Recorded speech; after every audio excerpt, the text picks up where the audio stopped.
just because I know how to start things. Great job, Triz, you boomer. Captains, good evening, how are you?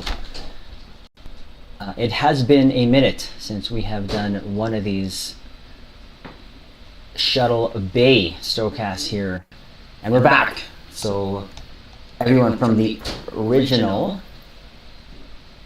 Sto Cast is here. So again, boomerisms, I haven't set this up in the longest of time, so my apologies.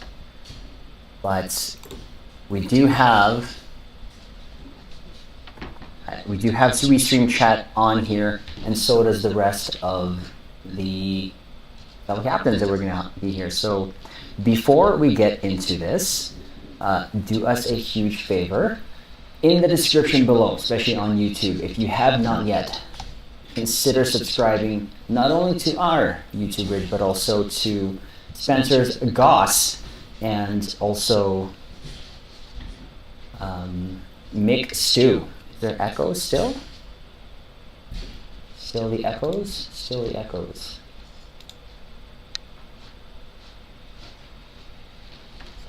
Is there echoes? You tell me, Caps. Is there? Might be the mic. I don't know where that echo would be coming from. This is the same setup that we've been using. Still slight echo? No, that's off. Not too crazy. Where's the echo coming from? Huh. Hold on. Bear with us. Echo. Yep. Huh. Sorry, where's the echo? You could have too much. Not here, not in this. This is the window that we normally use. Oh, you know what? Hold on.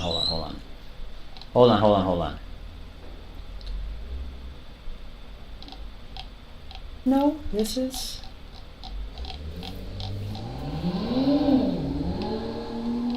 This is the ones.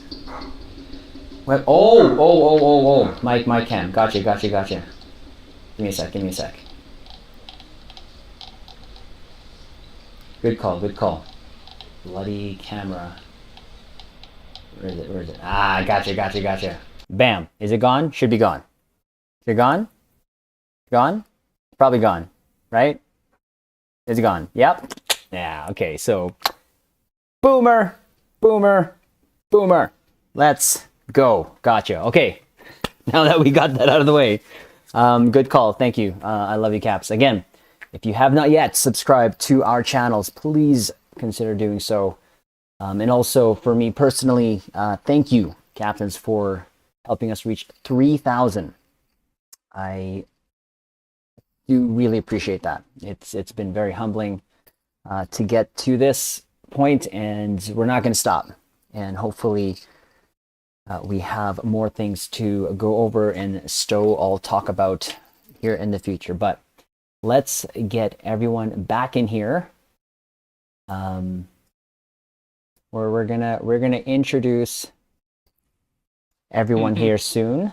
So here we have first up, and his return to the Stoland, Mr. Goss himself. Look at that beautiful looking face there. Goss, how you doing? Doing good. Howdy. Greetings, everyone. Spencer here. And how you guys all doing out there? Good to be back. It's been a hot minute. It's been a hot minute. It's been a hot minute. It has been a hot minute. But you're back almost kind of just in time for all these shenanigans that is happening here. Oh yeah, I definitely came back at just the right time. It's been timing. And of course our Mr. Cheeks, Spencer. Howdy, folks. Spencer here. He's Terrible. He's already in his blanket mode. DPS mode. Sorry. Yes, this is pure DPS mode. Blanket, keyboard on the lap, leaning back in the chair. Oh gosh. This is how you do DPS. You just gotta be chill. He's a destroyer. He's transformed. Yeah, no, it's him, and of course, last but not least, the mixed mapping. Hello. How is the mixtad? I am good. A little worn out, but I'm hanging in there. Nice, nice. So, as I'd mentioned there earlier in the intro, it actually has been a year, exactly almost to the day since we did our last one. And it's not for the lack of not wanting to do one. I think it's just more, I think me personally, I've been stupid busy and I know a lot of it's been focused on volleyball and I actually hurt myself there the other night. Didn't stream there, but I actually had played volleyball again today, but it has been kind of a busier time, especially with kind of coming out of COVID and all that stuff. So, but before we get really into this, I want to kind of go around there and see what everyone's been kind of into, and of course, give you guys a chance to address our fellow caps here in chat. So, Goss, how about you, sir? You first. Well, I think like everyone else is going to say, real busy in real life, got a job, got a kid, everything like that. But, I decided to go ahead and come back. I missed YouTube. I missed the community, all you guys and everyone on the stream, people in the audience. It was one of the best parts of doing all this. And, I found a few surprising nice things when I came back too. So I'm happy I came back and, looking forward to doing more YouTube. Awesome. Spence? I've been busy promoting ISOMag content, and I hope everyone here goes over to the exchange and picks up a couple ISOMags. I mean, you got actually Goss in that too, because he like first STO video just straight up ISOMag. Yeah, it's great. You getting more of it? You getting a cut well, of that? The thing about being gone is I don't know what the consensus is, so I was like, "This is good, right? Like, am I wrong?" No, it has been great. McStud. Same as everybody else. Busy, real life. I moved out of my house. I think I put some posts out a while back when I did that. So I'm in between having a recording studio, office, and stuff. So the YouTube is slowed down quite a bit. I'm trying to get at least one out a month. Once I get good internet here, which should be in the next 4 weeks or so, I'll probably start up some live streams as well. But it's kind of where I'm at the moment, kind of low key in terms of putting out content, but it's still coming. I'm not gone. It's just I don't really have the ability to do it at the moment. So I'm surrounded by my kids' computers and my wife right in front of me. So late at night is about the only time I can do anything. Other than that, Spencer knows I'm screaming at him while we're playing during the week. And Video is just you yelling at your kids. Yeah, it'll probably sell, but yeah, that's where I'm at. So I'm not gone. I haven't stopped. I've just massively slowed down, but I will start picking that back up here, probably in about like 4 weeks. It's making it up. Get the good internet. Just saw Mrs. McStud right there. Just it's all her fault. Miss McStud, if you can quickly throw a paperclip right now, go. No, it's good. I waited till she went to bed. Oh crap. All right. That's awesome. Again, it has been a while and I'm looking forward to this. So have some things to go over, and kind of the first thing is kind of what has happened since the last STO cast here. Now, for me, the one that I wanted to bring up was all of the shows that have been up. So from Picard, Strange New Worlds, Discovery, Lower Decks, and even Prodigy. Out of all of those, season 3 Picard for me was absolutely amazing. As a TNG baby, it has really kind of, I'm not saying reignited, because I feel the same about TNG. It's just, it was really a last hurrah, when it came to them, and it really felt like they put everything in it. And with that, the partnership with STO, right? That really just was probably the icing on the cake when it comes to all this Star Trek content that is all out. And I said this before when Discovery came out, there is such huge potential for STO, and it was even realized to the max when STO is now tied to the hip with Star Trek. We got all these, like the Odyssey, like, oh my God, if anything, the takeaway from Picard is getting the Odyssey canonized. And one of the things that I could not wrap my head around was the fact of, yes, the Enterprise F was seen for what, all of 30 seconds, but the whole point of that was for me, the Odyssey has been canonized. Like that in itself is just mind blowing, and it's given me a new appreciation for that ship, because when I first started in STO, I didn't really like it, but Thomas did a great and wonderful job on it. And kudos to Thomas when it comes to all the work he's put in, because it's been recognized in Star Trek. And I feel that with all that's going on now, which of course we'll get into later, I don't know where that's gonna go, but there's still gonna, like right now, what, Lower Decks is still on, Strange New Worlds just finished, Discovery's coming next year, and then Prodigy finally found a home, and I think they're starting Prodigy December, if I'm not mistaken, on Netflix. But for me, I still think there's so much potential for Star Trek Online, and from all those shows we have content from that in Star Trek Online. So that's kind of where I'm at with since the last time, with all those things coming into STO, I feel that it has been more positive than negative. How about you guys, Goss? Sorry, repeat the question one more time. Just how do you feel about those shows, since, the last time that we've talked, and how it's kind of manifested into STO? Well, in terms of it manifesting into STO, I mean, it's more or less what you'd expect, right? The game focuses very heavily on adding ships and having ships and doing those sorts of things, and having abilities that mirror things that happen on the shows. So it's nice to get all those ships into the game, even if some of them are coming in through the gambling boxes. And they added some fun stuff, and the lockboxes and stuff, to duty officers and weapons and uniforms and everything, so you can role play like the shows. So that part's been good. Just being able to have that stuff. In terms of the shows themselves, I think, bit of a hot take here maybe, I think Picard was a complete mistake. And that's not to diminish anything good about the third season. But to me, it's like, I know that Patrick Stewart in real life is not anything like Picard. And he was very much against reprising the role for a very long time. And there's a lot of interviews out there. I listen to a lot of like interviews with the cast and stuff, and podcasts and things, because I'm able to do that at work. And you listen to the stories from like Jonathan Frakes or LeVar Burton or whatever, and they all tell the same story, which is that he only agreed to do the show if it was completely different than TNG. So the reason why the first couple seasons were really different is because that's what he wanted. That's what Patrick Stewart insisted on, because he wanted to do something different with the character, but the fans hated it. So it's like, yes, the third season was what we wanted, but it isn't what he wanted. And so the whole thing just kind of feels like a mistake.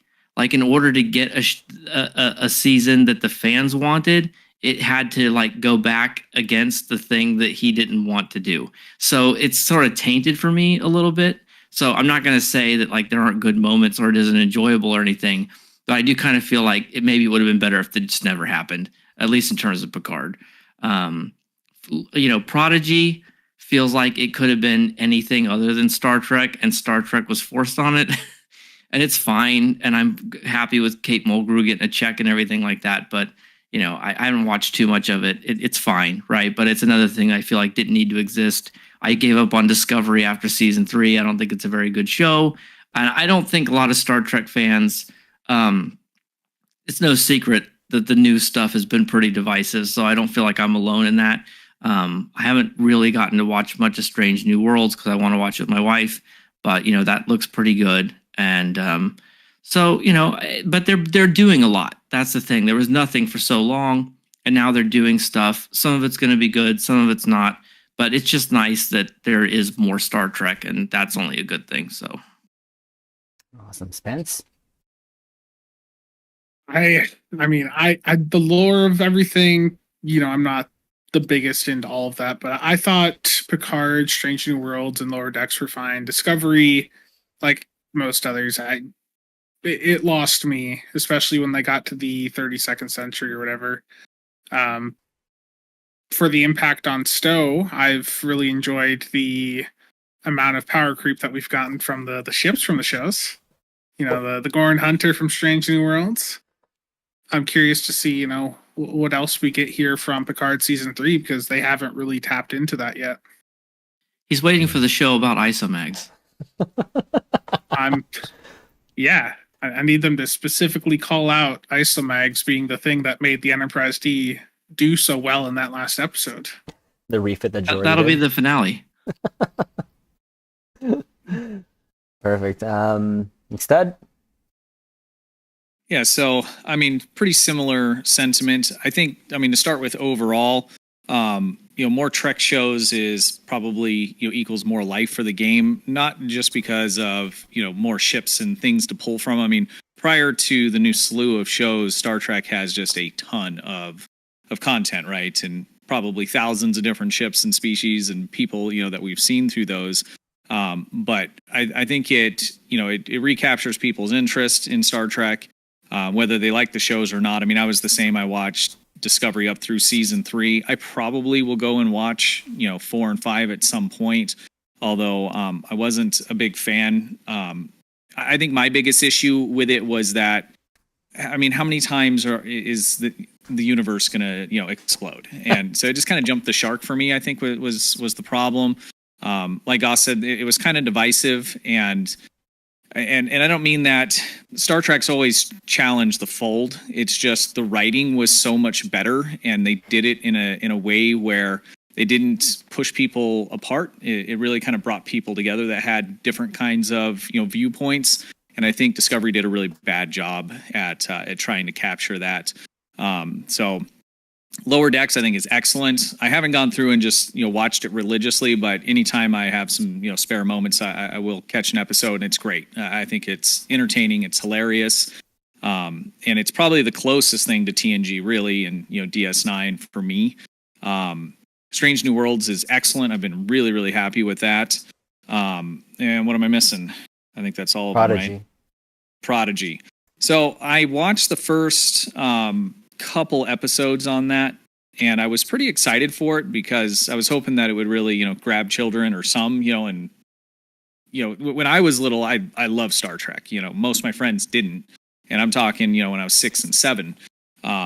And I don't feel like, especially today with all the different technology and stuff like that, kids don't have the same kind of attention spans. I mean, no kids have great ones, right? But with all the shorts and I know my kids, they're stuck on their phones.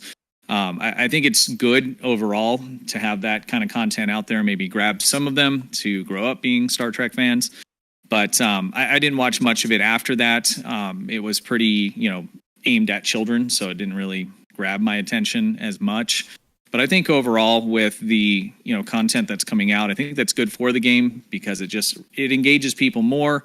People start thinking about, I used to watch this, and I'm going to watch it again, and somehow they might run across STO if especially if they ever decided to advertise or something like that. But it's really kind of a word of mouth system that they got going there. So I think all the new content and shows that are out, I think it's good for the game. And again, I'm just going to kind of set aside the different ships and all the different stuff, because even if that wasn't happening, we would still be getting all that stuff anyways. So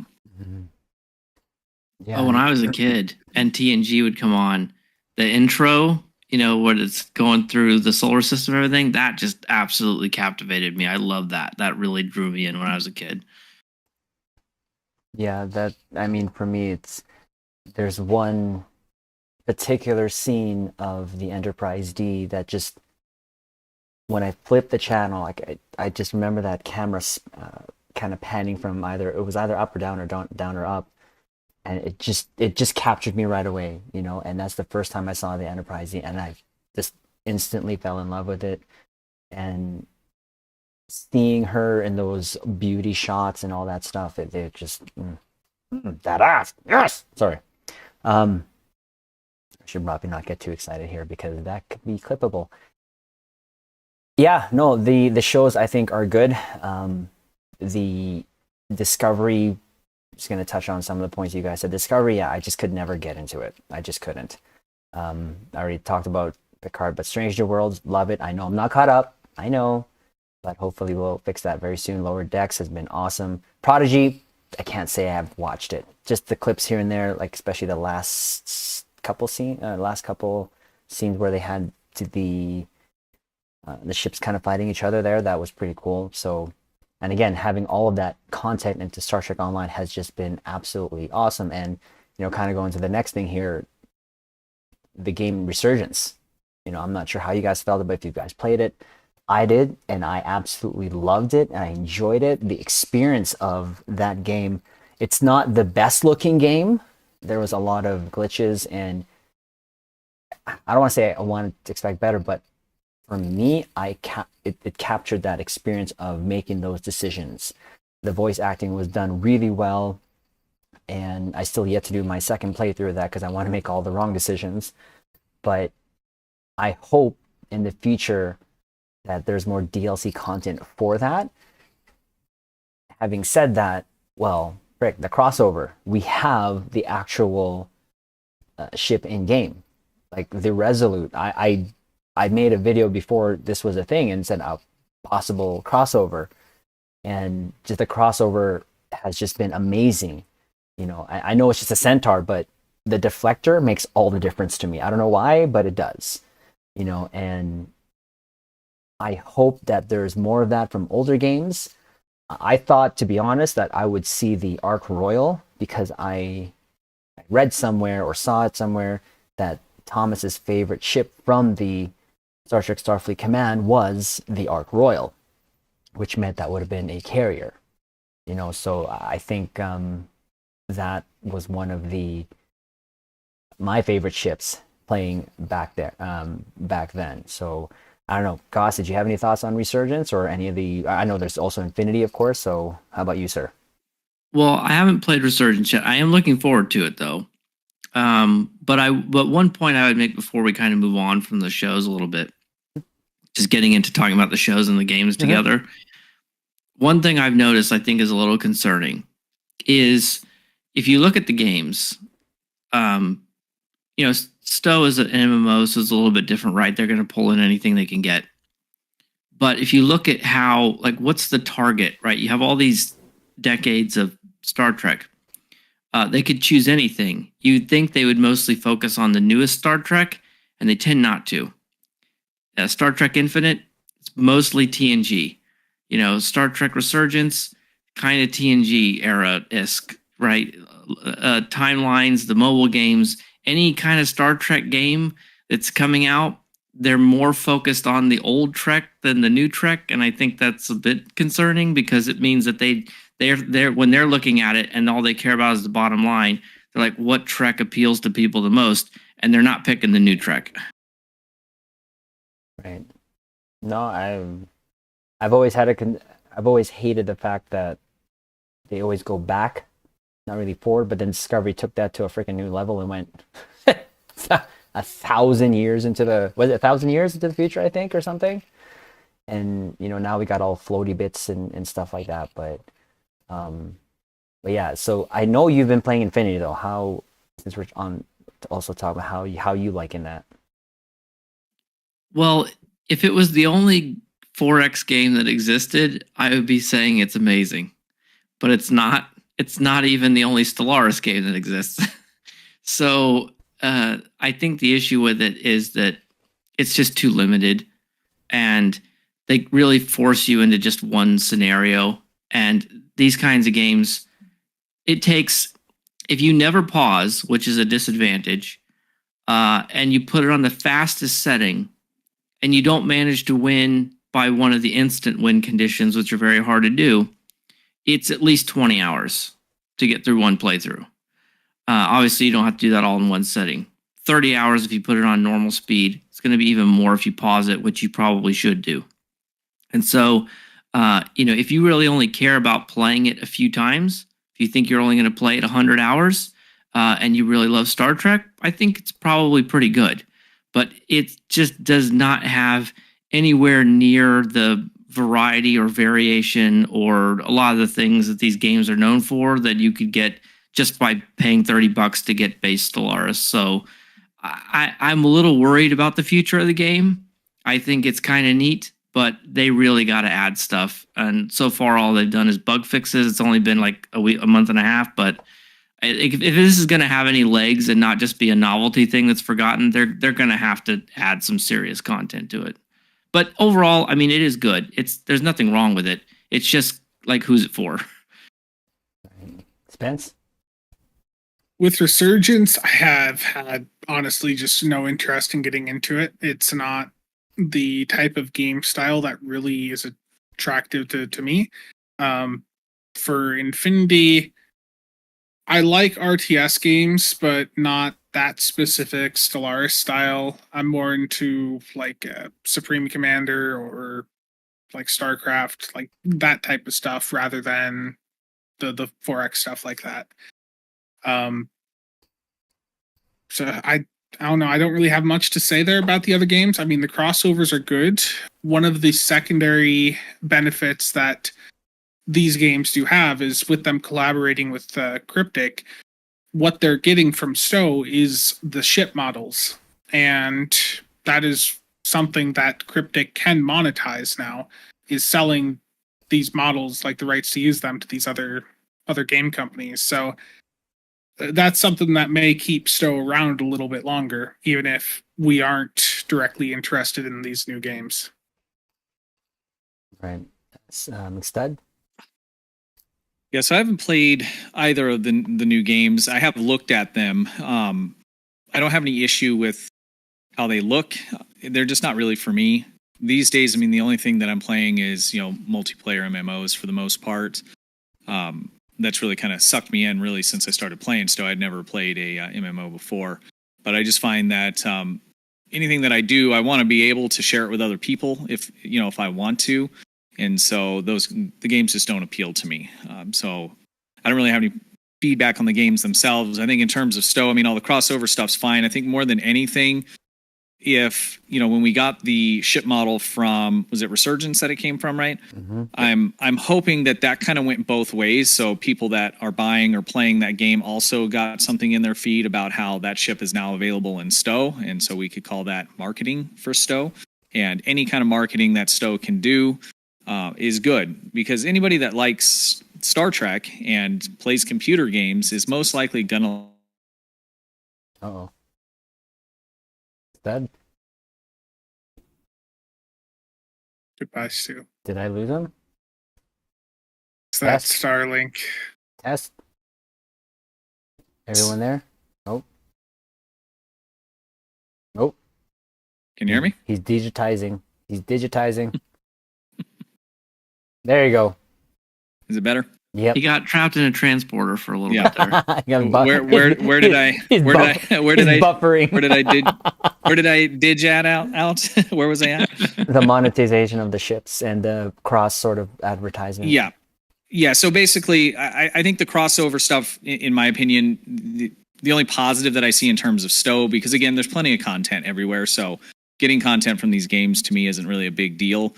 But if they're doing those crossovers, I'm hoping that messaging goes in both directions. So people that do play those other games are going to be exposed to, hey, there's a massive multiplayer Star Trek game that they can check out. And I think most people that like Star Trek and play computer games, if they knew about STO, they would most likely play it. They did for Resurgence. Yeah, I assume they did because of the way that was done. But so I think that's probably the biggest win. The rest of it, again, I just don't think it really matters. If they didn't grab that ship, they would make up a new one or grab one of the thousands that we've seen on screen before. Yeah, and I think with the hard copy release, there was actually a code that they can get for I'm not sure it was a starter pack, or I think it's the one that included the Miranda. Okay. Yeah. So that's cool, right? And I hope something, that keeps going. And I mean, for me, Resurgence, I would love for them to have more DLC content and to expand on that, but I don't think that's going to happen. But can I add one other thing? I think it would be a much bigger deal if there was more expansions in STO, like there used to be, or like in other games. I think it would be a much bigger deal, because then you could cross those stories. But we're not getting we're not getting a crossover like you traditionally would think of it. We're getting some new ship to buy, or in this case they gave us a free skin, which was cool and stuff. But we're not really getting content per se, and that would be a lot cooler if they were taking some of those storylines and weaving them into the storylines of STO. It's like that old joke, when you or not a joke, but when you have a hammer, everything looks like a nail, and it's like, let's do this crossover with a very story-driven game. How about a lockbox? Let's do a crossover with a TV show. How about a lockbox? Yeah. The only way they can think to do a crossover with anything is to do a lockbox.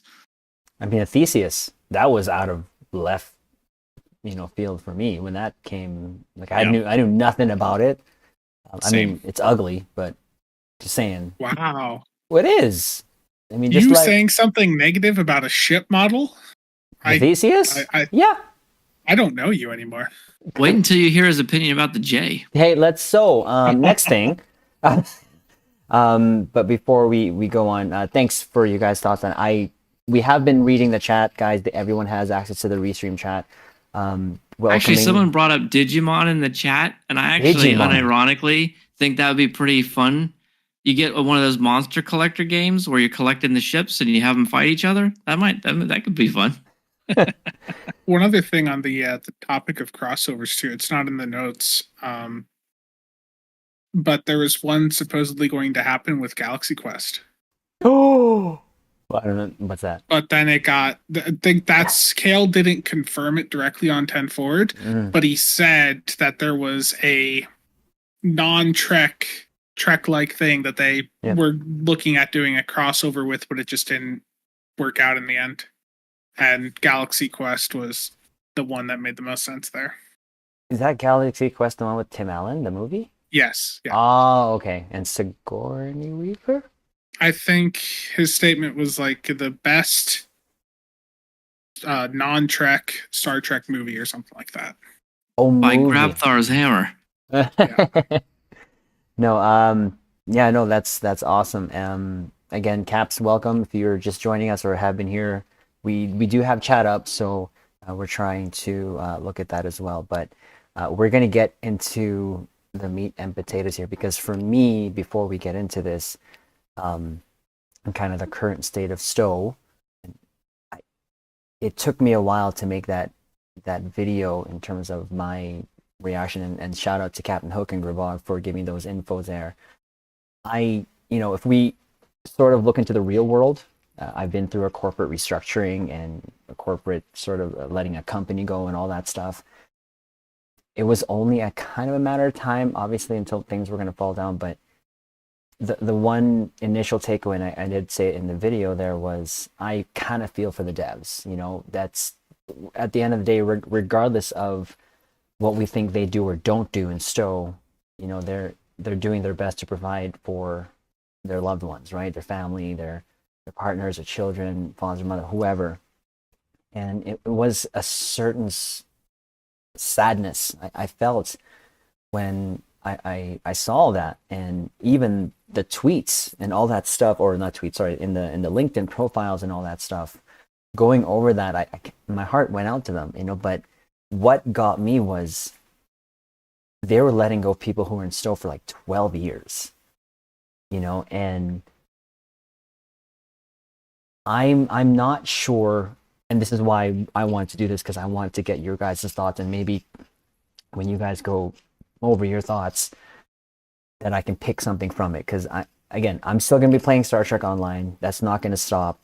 I'm still going to do, my dailies, all that stuff, enjoy as much as we can. But with this whole thing going to Deca, I'm not really sure, and I don't want to say it in a negative light, because I think it could be positive. The one thing I did say is, and I hope is, that Deca could be a pit stop, if that makes any sense, like a pit stop.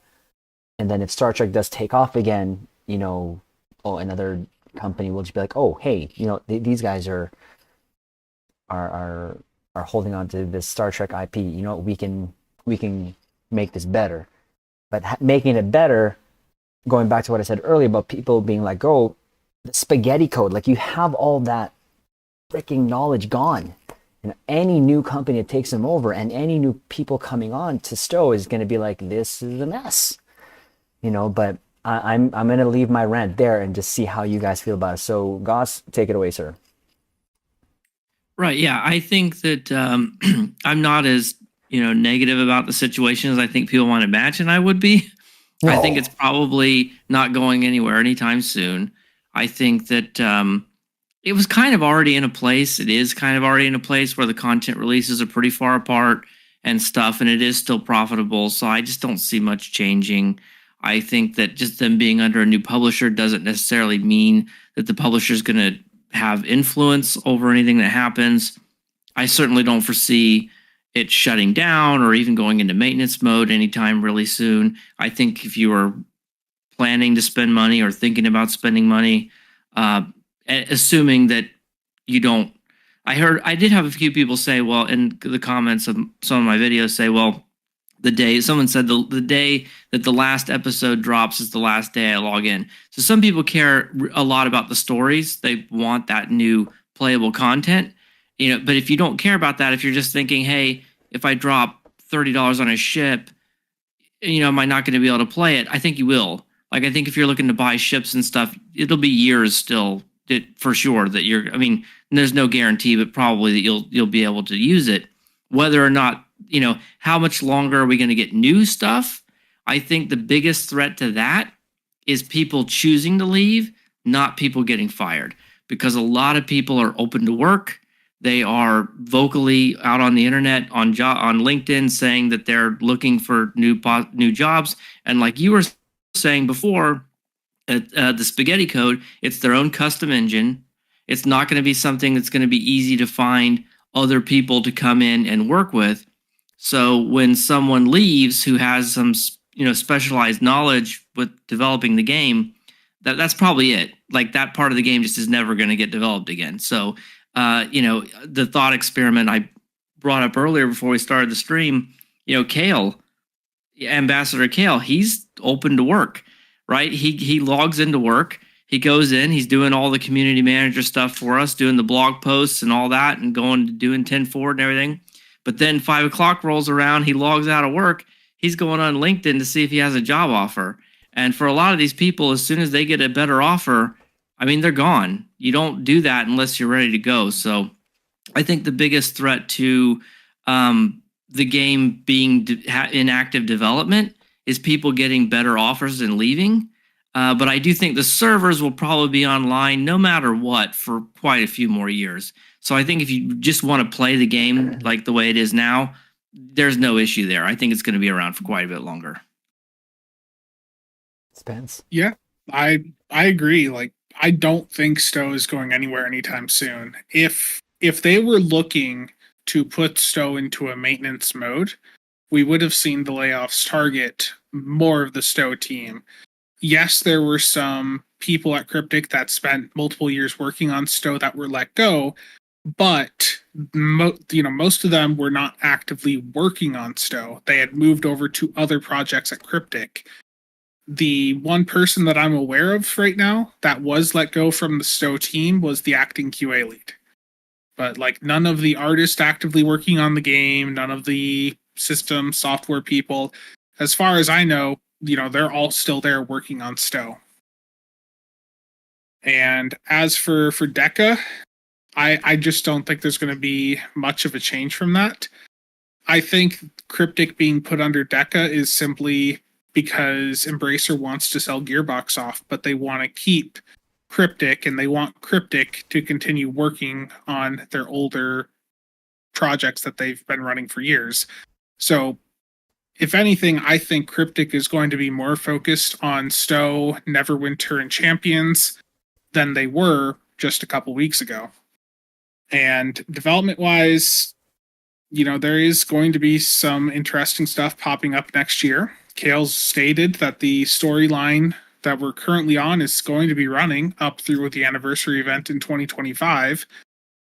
The question is what comes after that, but given that nobody like high up on the STO team was let go for the most part outside the acting QA lead, I just the indication to me is that STO is going to be around for many more years. Stud. So I just want to recap. There's a few people in chat that they're not real clear on what's going on. So Embracer Group, they bought was it New World? No, not New World. What was the old publisher called? Perfect World? Perfect Perfect World. World? Perfect World. New World. Yes. So they bought, New World. So they own Cryptic Studios and operates under Gearbox. Embracer Group is laying off people at a bunch of their different studios and some of the publishers in between. And Cryptic is being moved over to a different publisher that they own, which is Deca. And so there, over the past couple weeks, there was signs and people that had got laid off, and at Cryptic a little bit, from my understanding, there wasn't a ton. But there were quite a few at other studios, and it looks like there's some restructuring. From what I understand, there was some sort of big deal that they were working on. They invested heavily, and this is Embracer Group, the actual company, parent company, excuse me. And it looks like that deal fell through, and so their bottom line is all messed up. So they're having to do a restructuring, and so they're moving all of the pieces around. So, and I agree with Goss. He had said earlier, I think that they have moved Cryptic over to Deca to park it there, so that it's out from underneath Gearbox. Excuse me, guys. Sorry about that. And because they'll probably sell it or move it or dissolve it or do something like that. So I think they're just moving it over there. From what I understand, Deca and Cryptic Studios are about the same size. And I don't think that we're going to see any kind of major change there. I do think there's some positive things. I think Spencer had said that basically all of Cryptic's new projects have been canceled. Is that correct? So yeah, that's what we think. There were 2 projects apparently that they were working on. One of them appears to have been canceled, and artwork from that has started to appear on some of the LinkedIn posts from some of the people affected by the layoffs.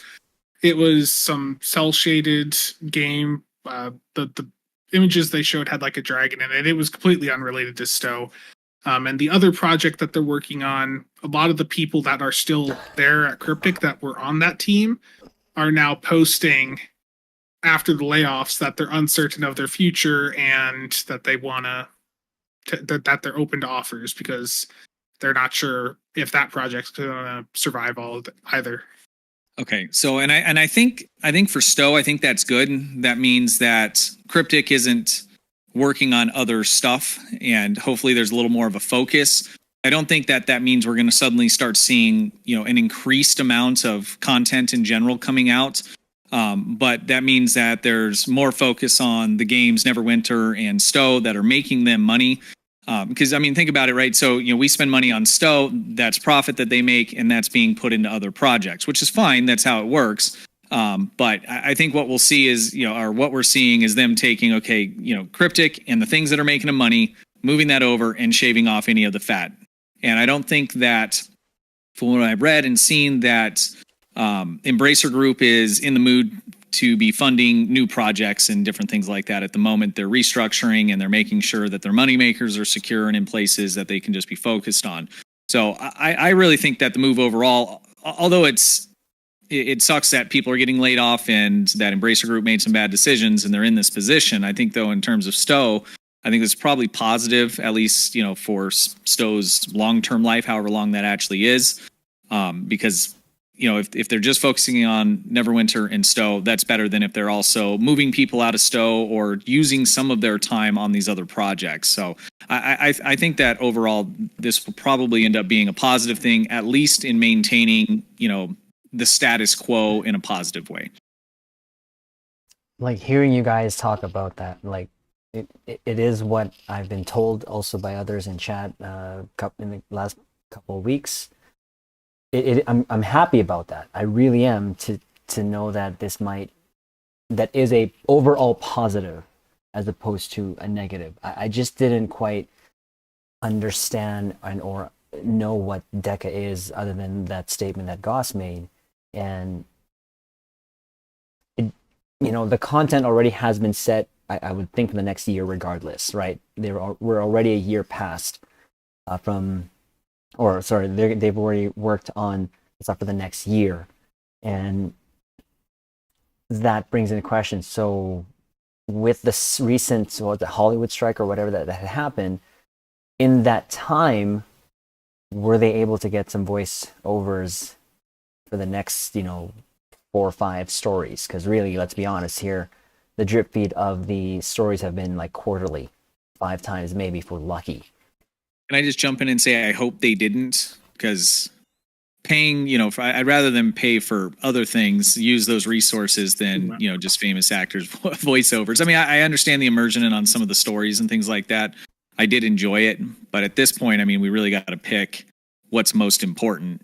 At least if I was running the place, right? And the voiceover is probably pretty far down the list. And that's also something that isn't going to hold up development. Like they can still work on the missions and all that without having the voice lines, like the actual audio recordings. And I would, this is just me. I know this wasn't a popular opinion the last time I voiced it, but I don't think they've really been using the voice actors well. They got Kate Mulgrew in. I thought they took absolute horrible advantage of that. I hated everything they did with bringing her back in. I thought they wasted that.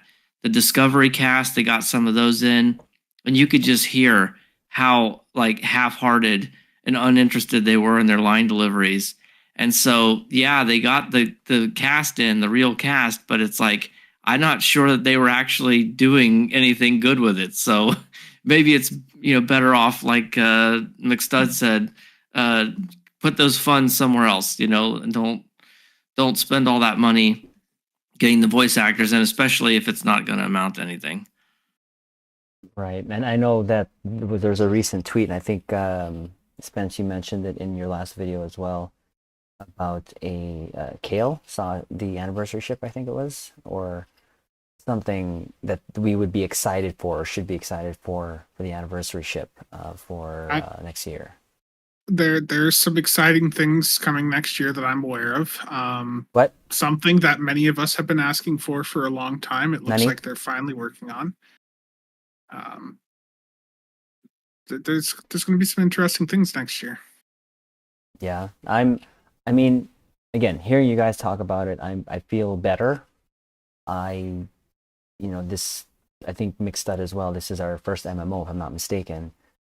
Yep. And I've not really gone out of this STO box really, because nothing else really holds much of my interest. Obviously, I play the other games as well, like more Dragon Ball, if anything. But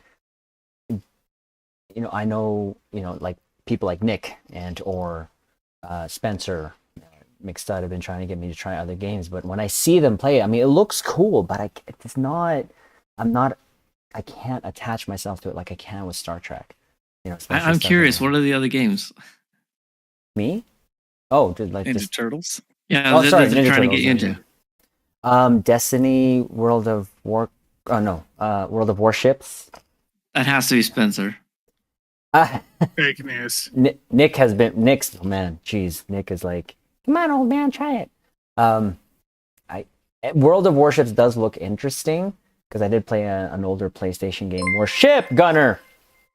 Sorry, that's not supposed to happen. That's not. I'm not sure what just happened there, but might have just been a sub or something. But yeah, I see it. I feel like those games, although they look cool, I can't. I'm just. It's not. They don't speak to me, And is there life after STO? Again, I'm happy to hear that there's much more life in STO. For me, I said 3-5 years about 2 years ago, and I'm glad that it's there's more stuff like, because I feel like even if all the Star Trek were to end, and I think I forgot to mention, I saw in chat there the Section 31 movie, that other Academy series that I think that they're working on, or whatever that is. If all that were to end, I still feel like Star Trek Online could do what they did pre-Discovery, pick storylines and just go. And I almost hope that they do, in the sense that we get more like the Iconian story arc. Because I remember, man, the Iconian story arc was just absolutely good. Amazing, and one of my Victory favorites. is Life was excellent as well. I mean, really, I think that the new content on TV has been bad for STO in terms of the storytelling, because a lot of it hasn't been super great, and so. Oh, Victory is Life is an example where I think they made excellent use of the cast, and the Yep. storytelling was great, and they actually developed the characters and picked up where they left off, and we got to have a resolution between Kira and Odo, and all these sorts of things, and it felt good. It felt legit, and it was like, yeah, I think to me that was the last peak. I don't think they really matched anything. And I don't think anything that's come after Victory is Life has matched. That was their end game, right? They haven't really been able to match it since then. I wish they would, but I kind of feel like that was the last high point. But you never know. Maybe they'll come out with something great again. We'll see. I enjoyed the last stories with the whole. I know a lot of people are feeling the fatigue of the Terran Empire. I'm okay with it. I mean, we got some good bundles out of it, and like what was that recent one? The 13th? The 13th with the Monitor, the Eagle. That bundle is great. I'm not there yet. I want to see where they're going. Obviously, now they're throwing back the Borg here, and I mean, for me, I wish with the Borg that they've revamped, it's only for the new story mission, if I'm not mistaken. That's it. The only new things we gotten outside of the story mission was the assimilator. And even that, I kind of wish they'd bring back the Borg cubes. That's not entirely true. Nani? If you play Guillotine Elite, they've also managed to actually make a Borg cube that is rather challenging. Oh no, okay, sorry. My yeah, you're right. The TAC cube there. It's a Borg cube that actually feels like a Borg cube. Right, with like 1 million HP, 2 million HP. It's 48 million.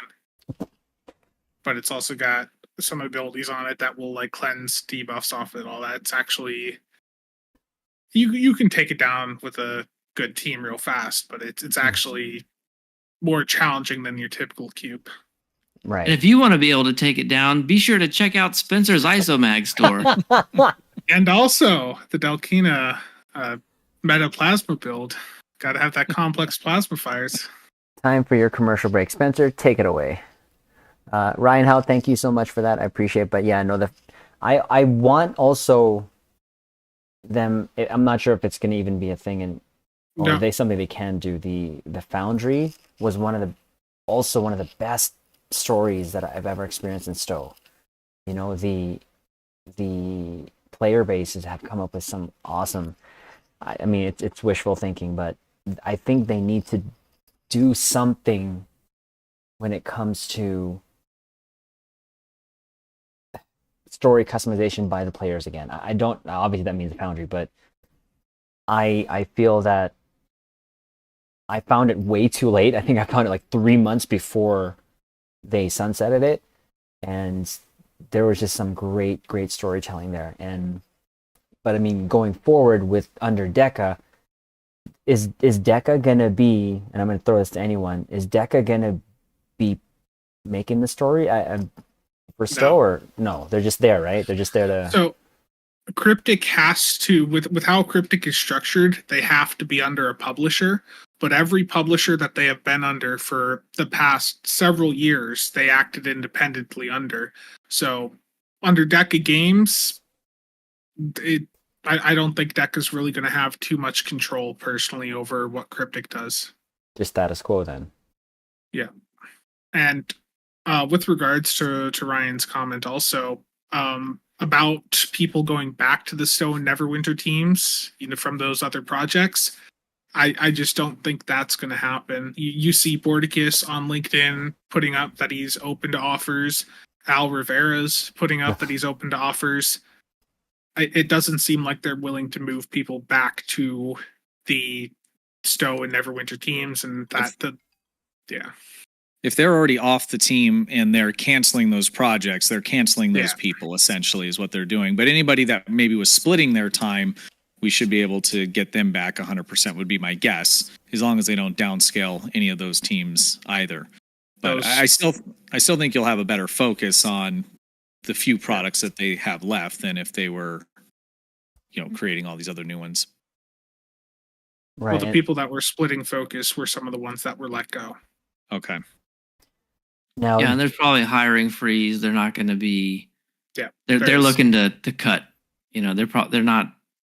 They're looking to get rid of people, and they're not hiring anybody.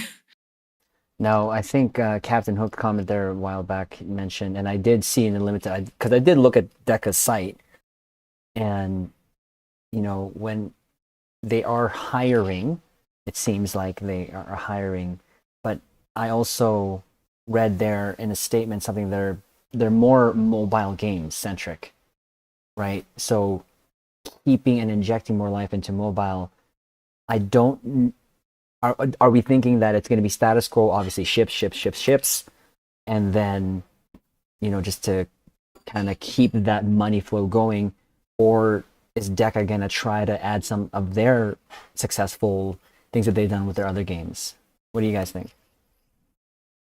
I hope they don't, because I mean, them adding what they would add to mobile games is going to be more monetization and those kinds of things. And I think STO's already monetized out. Yeah. You know, I don't know that they can really get away with much more, you know, of that kind of thing. I mean, my opinion is we'll probably see the same exact kind of cadence that we saw over the last 2 years, which is, you know, what, four missions, some patrols, a couple TFOs, and then, you know, your monthly ships and things like that. I really think it's status quo. A few people got mad at me, but you know, I pointed out STO is basically already monetized like a mobile game, so it's really not a lot to change.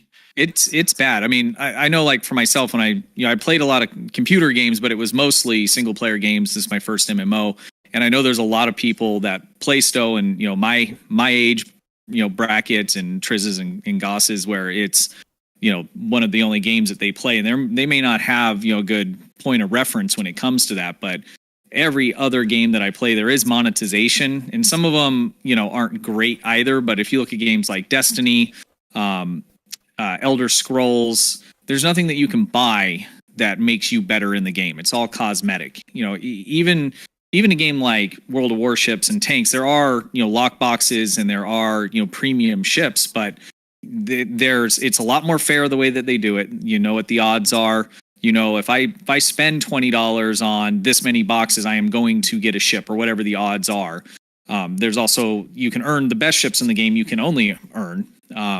So the STO is monetized in a way. I think they modeled it really after, I don't know if it was WoW, but they went farther than that, you know, back in the late 2000s. And that monetization model for, you know, large games at least fell out of favor pretty quickly after that. STO has hung around despite it because of, I think, the IP, and I think it's a good game. I mean, the space combats, the mechanics and stuff, it doesn't exist in any other game, you know. But from a monetization standpoint, it's not very nice. Well, that's the thing, they haven't kept up, right? Like you look at other games that have gambling like this, they have pity timers that are available to the player. You know, if I spend this much money, I'm going to get this, that, or whatever. They have banners and all that kind of stuff. And I don't generally like to play any of those kinds of games, but like, you know, the industry has progressed, and STO is still doing it the same way they've been doing it for all these years. They haven't even caught up. And what's funny about that is Neverwinter has some of that now. You know, as of a year or two back, they added in a thing so you could see like how many boxes you'd opened, and there's a guaranteed drop at 250 boxes opened, regardless of even if you win the grand prize over there or not. So like they already have some of this stuff developed. It's just that they don't want to add it to STO for whatever reason. And I think the reason for that is because I think they make more money with the lockboxes in STO as is than they do over in Neverwinter. I was looking at the Steam stats for Neverwinter, which just had, you know, a major season drop last week. STO had more peak players than Neverwinter. Do you think that, I guess I got two parts then. If they added in, like on Warships, right, there's a counter. So if you open, you buy just one box, it says if you open 30, you know, and if I open 5, it says 25 more, right? But you know exactly how many boxes at the maximum you'd have to open before you got, you know, a ship.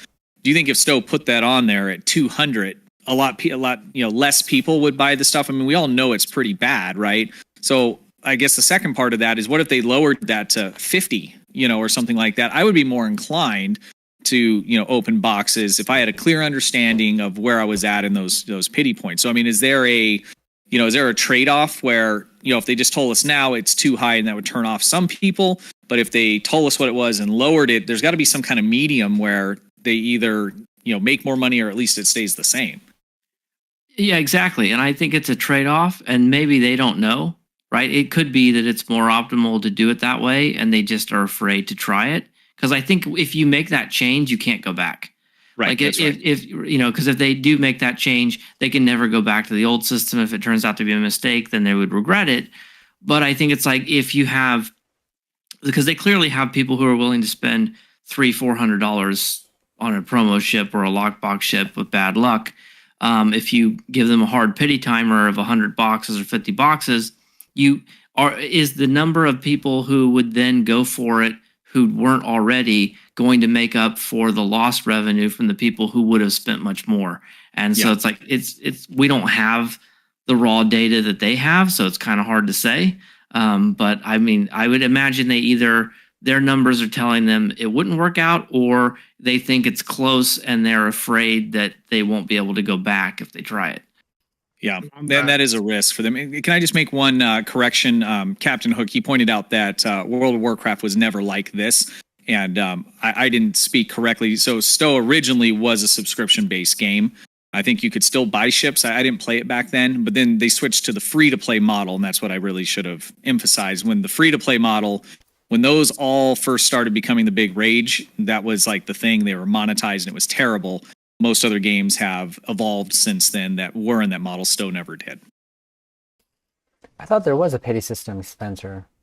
There is, but it just increases your chance to win once you hit that pity system. And right now, the pity system is basically calibrated so that it takes you like $300 worth of the gambling boxes to go in and hit that pity point. And then there's also other factors to it, like the fact that it's per box type. So if you and per character. And per character, yeah. Oh. So there's all this data stored server side that we can't see. It was visible in the past because there was ways to pull it from the STO gateway, but that's been long killed off now. And I think with regards to lockboxes and STO, one of the other issues is I think that with everything going on, they're afraid to take that risk of doing anything to that income stream. I wouldn't. If I was them right now, I certainly wouldn't. Yeah. I can say, though, if I'm permitted a few minutes here, it's a very, very, very different kind of game. But one of the other kind of games I play is Hearthstone. It's a card game. And, of course, card games are basically packs of cards, and card games are basically loot boxes, right? I mean, it's a very similar idea. They made a change years ago that kept me playing, and I would have quit otherwise, where they basically have a pity system that says that you can never open a card that you've already opened at that rarity. So it used to be if you opened packs and you got a really rare card, it could be a duplicate of one you've already had. And then they changed it so that'll never happen. And so all of a sudden, there is a maximum number you have to open to get every card. And there's also a crafting system where you can trade the ones you have in for different ones. And so it makes it very consistent. So I know if I spend about X dollars per release, I'm going to get everything I want. And really, to me, the gambling, it still kind of is gambling. You could get lucky or unlucky. But I know if I spend, however many dollars, I'm going to get what I want. And I think at the end of the day, that's what STO needs, because you do see, I just saw a post this morning on Reddit from someone who said that they opened, 150 boxes or whatever and didn't get the ship. And it's like, that can't happen. Like if they ever want to get people like me to open lock boxes again, there has to be a guarantee that if I open X number of boxes, I'm going to get what I want. There has to be a maximum price tag, right? Maybe I'll get lucky, but there has to be there has to be a fixed cost that if I spend this, because then going into it, I can make that choice. I can say, listen, I'm willing to spend $50 or whatever it is. And then if I get lucky, I get lucky. But if I don't, I'll still get what I want. The problem with the system the way it is now is you have no idea when you open your first box or your 50th box or your 200th box how much it's going to cost you. To me, that's always been the hang up. That's always been the thing that's made me angry about the gambling in STO. And I really wish they would change it.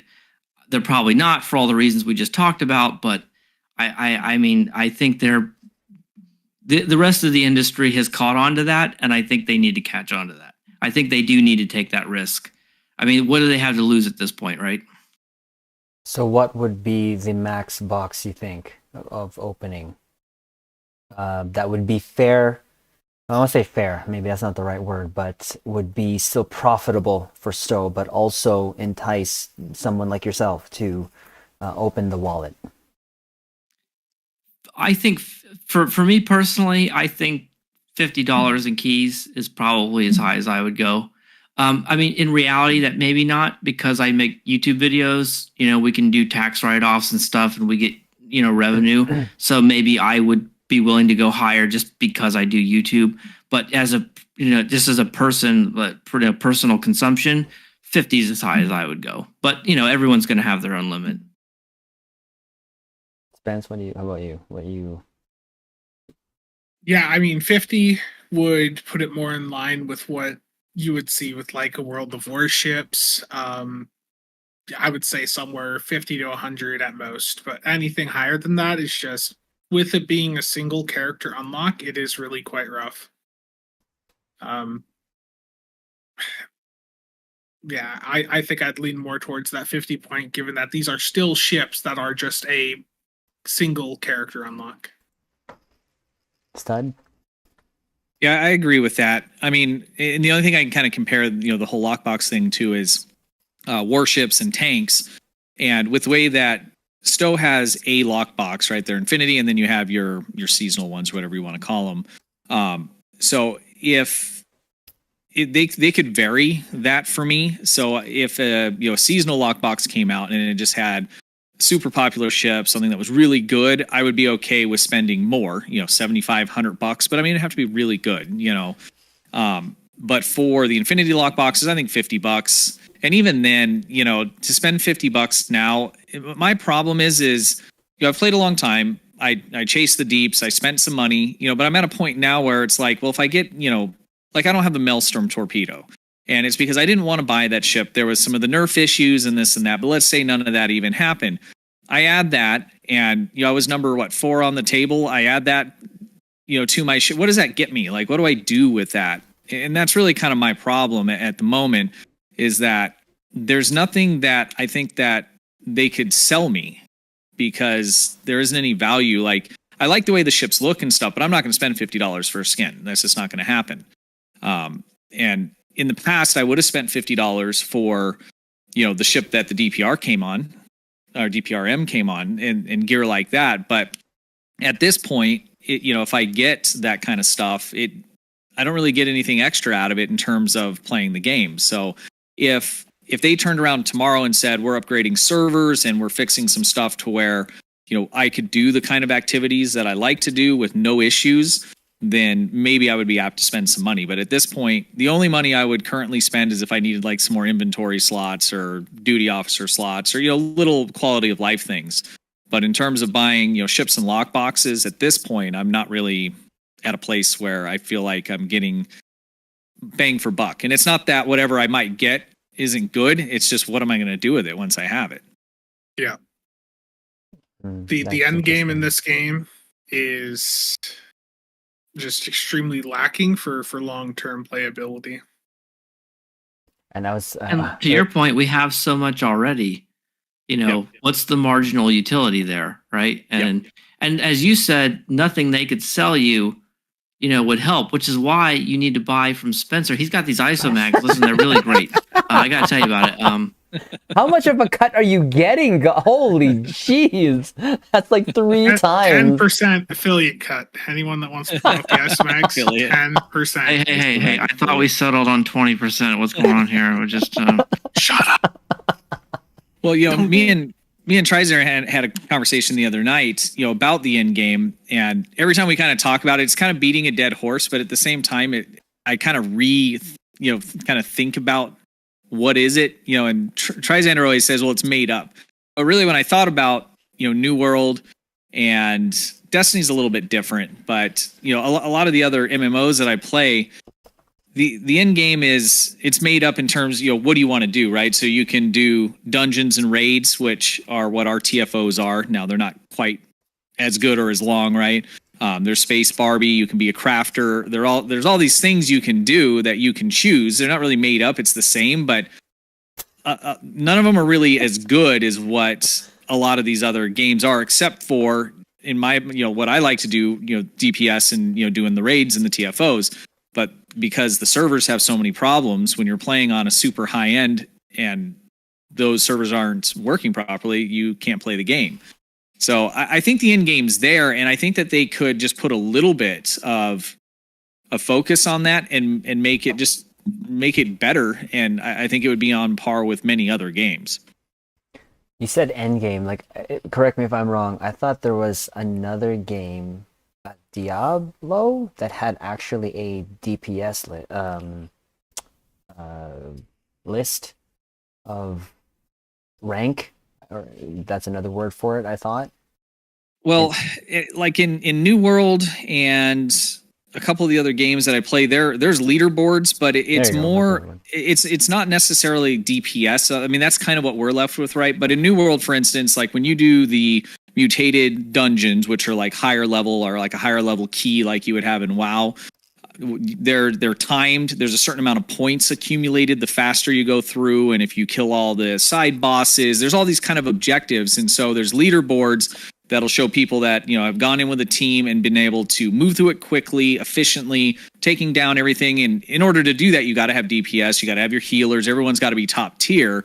But it pulls in a whole bunch of optionals, I guess, you know, for lack of a better term. And then it tracks, you know, what teams and what people are performing like that. And a lot of that is actually built into those games.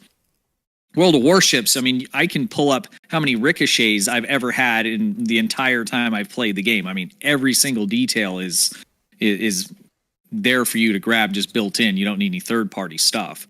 But it's similar to, you know, what we do with STO with the third-party stuff. It's just, it's very light, but all the same things are there. There's crafting, there's Space Barbie, there's role-playing, there's DPS, you know, and all of that.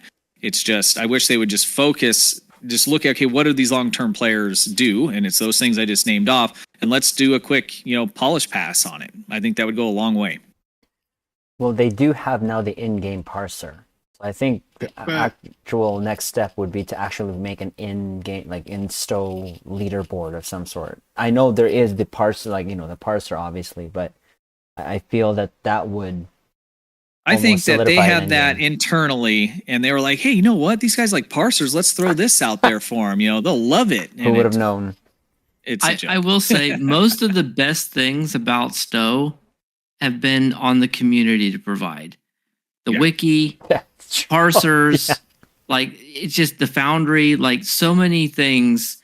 Or people pointed out, someone made a complaint that said, you know, your videos are too negative, and since the YouTubers are basically the advertisements for the game, like it's my job to advertise the game. But it's like, but that is effectively what happens when they don't spend money on advertising. Like so much has been put on the community, and the community has delivered, quite frankly, more than they've deserved. We've made better. The community made a better parser than they did. We do a better job of advertising the game than they do. You know, it's like.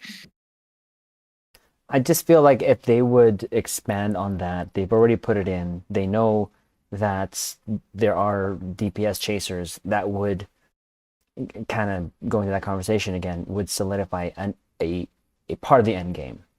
And think about if I'm not mistaken, didn't the community manager years ago, Spencer, had like costume sort of competitions back then? And then if not a competition for prizes, but maybe, you know, hey guys, I'm going to be streaming here. Show up your best costume, and the winner would be blah blah blah. I thought that was the thing. I think Kale's done that. Has it?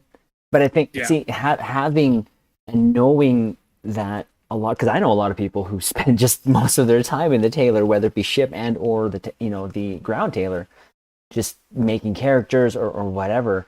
Again, I don't know what that would look like, but I know that if you put that out there and say, hey, show me your best character under maybe these, you know, certain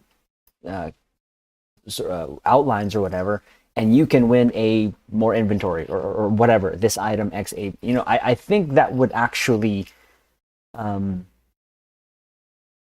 help not only build a community, but get people really coming back for one of the major things that STOs that I think is known for is like the Space Barbie. How many times have I heard Space Barbie is the true end game? You know, and a lot of the people I've known over the years, like I said, they don't care about the DPS. You know, they don't care how much damage they do. What they care about is how they look, both in space and ground. I just feel that would be just more solidified when it comes to that. But I think Akilagon pointed out in the chat, that's how I pronounce their name, that Voldemort used to do these. I never thought I would see He Who Shall Not Be Named brought up again. But another person who used to do it, I think, was Addy Sto. He used to do it too. Of course, he's not really doing stuff anymore, but I think he used to do also used to do it. So and he had a shockingly big community at the time. I don't know where all those people went, but yeah, between him and Voldemort, I think that there's an audience for it. You know, people have been willing to do it. They find it. We just need one that's all Enterprise J's, though. Stop it! Stop it! Stop! Well, enough with the J. Say one last thing on it. Because it's not real defined too. There's a lot of you see animosity at the end game between people that do PvP or people that do high end DPS or just casual just wanting to run TFOs. It feels it's very I don't know. It doesn't feel real good at the end game between those different kinds of groups of people. And if you look at a game like New World, for instance, like I don't PvP in that. And there's sweaty, just, crazy stuff, these guys do in there. I don't think twice about it. It doesn't bother me whatsoever because there's a lane for that, right? And then people that like to run dungeons and stuff like that, which I do, and there's different levels of it. There's people that do that. And I don't ever hear people hating on this group or that group or any of that. And I think a lot of that is really a function of the lack of, I don't want to say defined in game because those things are there, but it's all very blurry, right? It just kind of all crosses over. And so people find themselves saying, well, what do I do now? I don't want to spend all this money or I don't like the deeps. And so there's some animosity towards that as opposed to if there was just some better systems, or the systems that we have were a little bit better for the end game where you could just lean into one and, there's communities that develop in each one of those lanes. I think it'd be healthy for the community as well to, see Cryptic look at that stuff again. And it doesn't have to be anything crazy. I think on that point, like you've already said this, but just getting the server performance to be a bit better, activation times to not be as rough as they are, like make it so people have an easier time playing the content that does actually exist. Because right now, like you know how the servers are. The general theme from like the entire DPS community, you ask a lot of the big DPS players from the past couple years, you ask them what the end game of STO is. You know what their response is? Their response is the end game in STO is to play other games. And a lot of that is because, like, even for the people that want to do the things in STO, the servers, the activation times, they screw with us so much that it just ruins the entire experience. Well, the servers are almost like another loot box, right? Because we'd go do a run, it's perfect, but it just depends on the roll of the dice of whether or not things spawned in or if it registered different things. So I think that's a big part of it. And for your Space Barbie people, what if you went to the tailor and it just brought you to a different instance where you could adjust your character and move them around and check them all out with nice lighting? Like that would be huge, and I can't imagine that would be super hard. I can do those kinds of things in demo record. Like it's all there. They just need to make a UI for it. So there's a lot of just little stuff that could be done that would just, someone that likes to spend their time in the tailor, will give them a 3-dimensional, instance that they can move around and adjust their character and, do all that stuff. So I think there's a lot of just little things at that in-game, side that they could do that would just better the experience, give people a little more direction of, things they might want to do or, multiple things they want to do. Just make the game better, at the end. Because if you're someone like, Caliph, he's here in chat. he's played STO less than a year. He's played every bit of content. You know, he's a completionist, but there's not anything else for him to do in the game anymore. You know, so the only time he jumps in again is when we're like, dude, we need you for something. You know, so you know, if there was a little more of a defined lanes for that, you know, in game, and we have them. They just need to give them a little bit of attention. I don't want to keep beating that dead horse, but it's important. No, it is, and you know, I mean, for us, like again, we play every day. You know, we at the very least log in, right, to do something, claim something, or do the daily in terms of for the next reward. I know a lot of people skip on them, but for people and their time investment to STO. Again, maybe it's just because this is my first MMO and I'm set in my old ways, and you know, I feel that for me, this is what I want to keep playing, you know, for years to come. But newer players come into this, once they get to the end of the story, it's like, so what's next, right? And then there's just so much information to kind of download in terms of you know, making your ship better, you know, and all that. Yes, there's those how-tos, of course, that you've done, all you have done, but that is not sometimes appealing to everyone. You know, what is it? The DPS people is what, 1% of the STO community, you know, and then Much smaller. Okay. But there's a lot of stuff, like if they had a map for just parsing, right? That doesn't have to be just for the DPS people, because when I finished all the storyline, I thought I was done, and then I started, you know, looking at videos on YouTube and really, you know, fell in love with just the shipbuilding aspect and the combinations and things you could just make up. You don't have to follow the meta, you know. But what if you could go and, you know, there's places for you to test that and then go into TFOs, and again, there's a lot of just little things that could just be added that would be a lot of fun. You know, before I chased DPS, I was still trying to put together the best builds that I could, that I was making up. It was really hard to figure out whether these were effective. I'd have to run, you know, 20, you know, different TFOs before I knew whether it was good or not, because your team composition, all these things makes a difference. It'd be cool if you had a map with the dummy ships like you do on Tribble, where you could just go in and try things out. There's people that would just spend all day in there testing stuff. People like to just fiddle around and test it, you know. So they should add that along with a 3-dimensional Taylor instance. Fix the servers. I think the servers are probably a lot of it's much bigger ask really than anything else. But why am I hearing like ice cream music?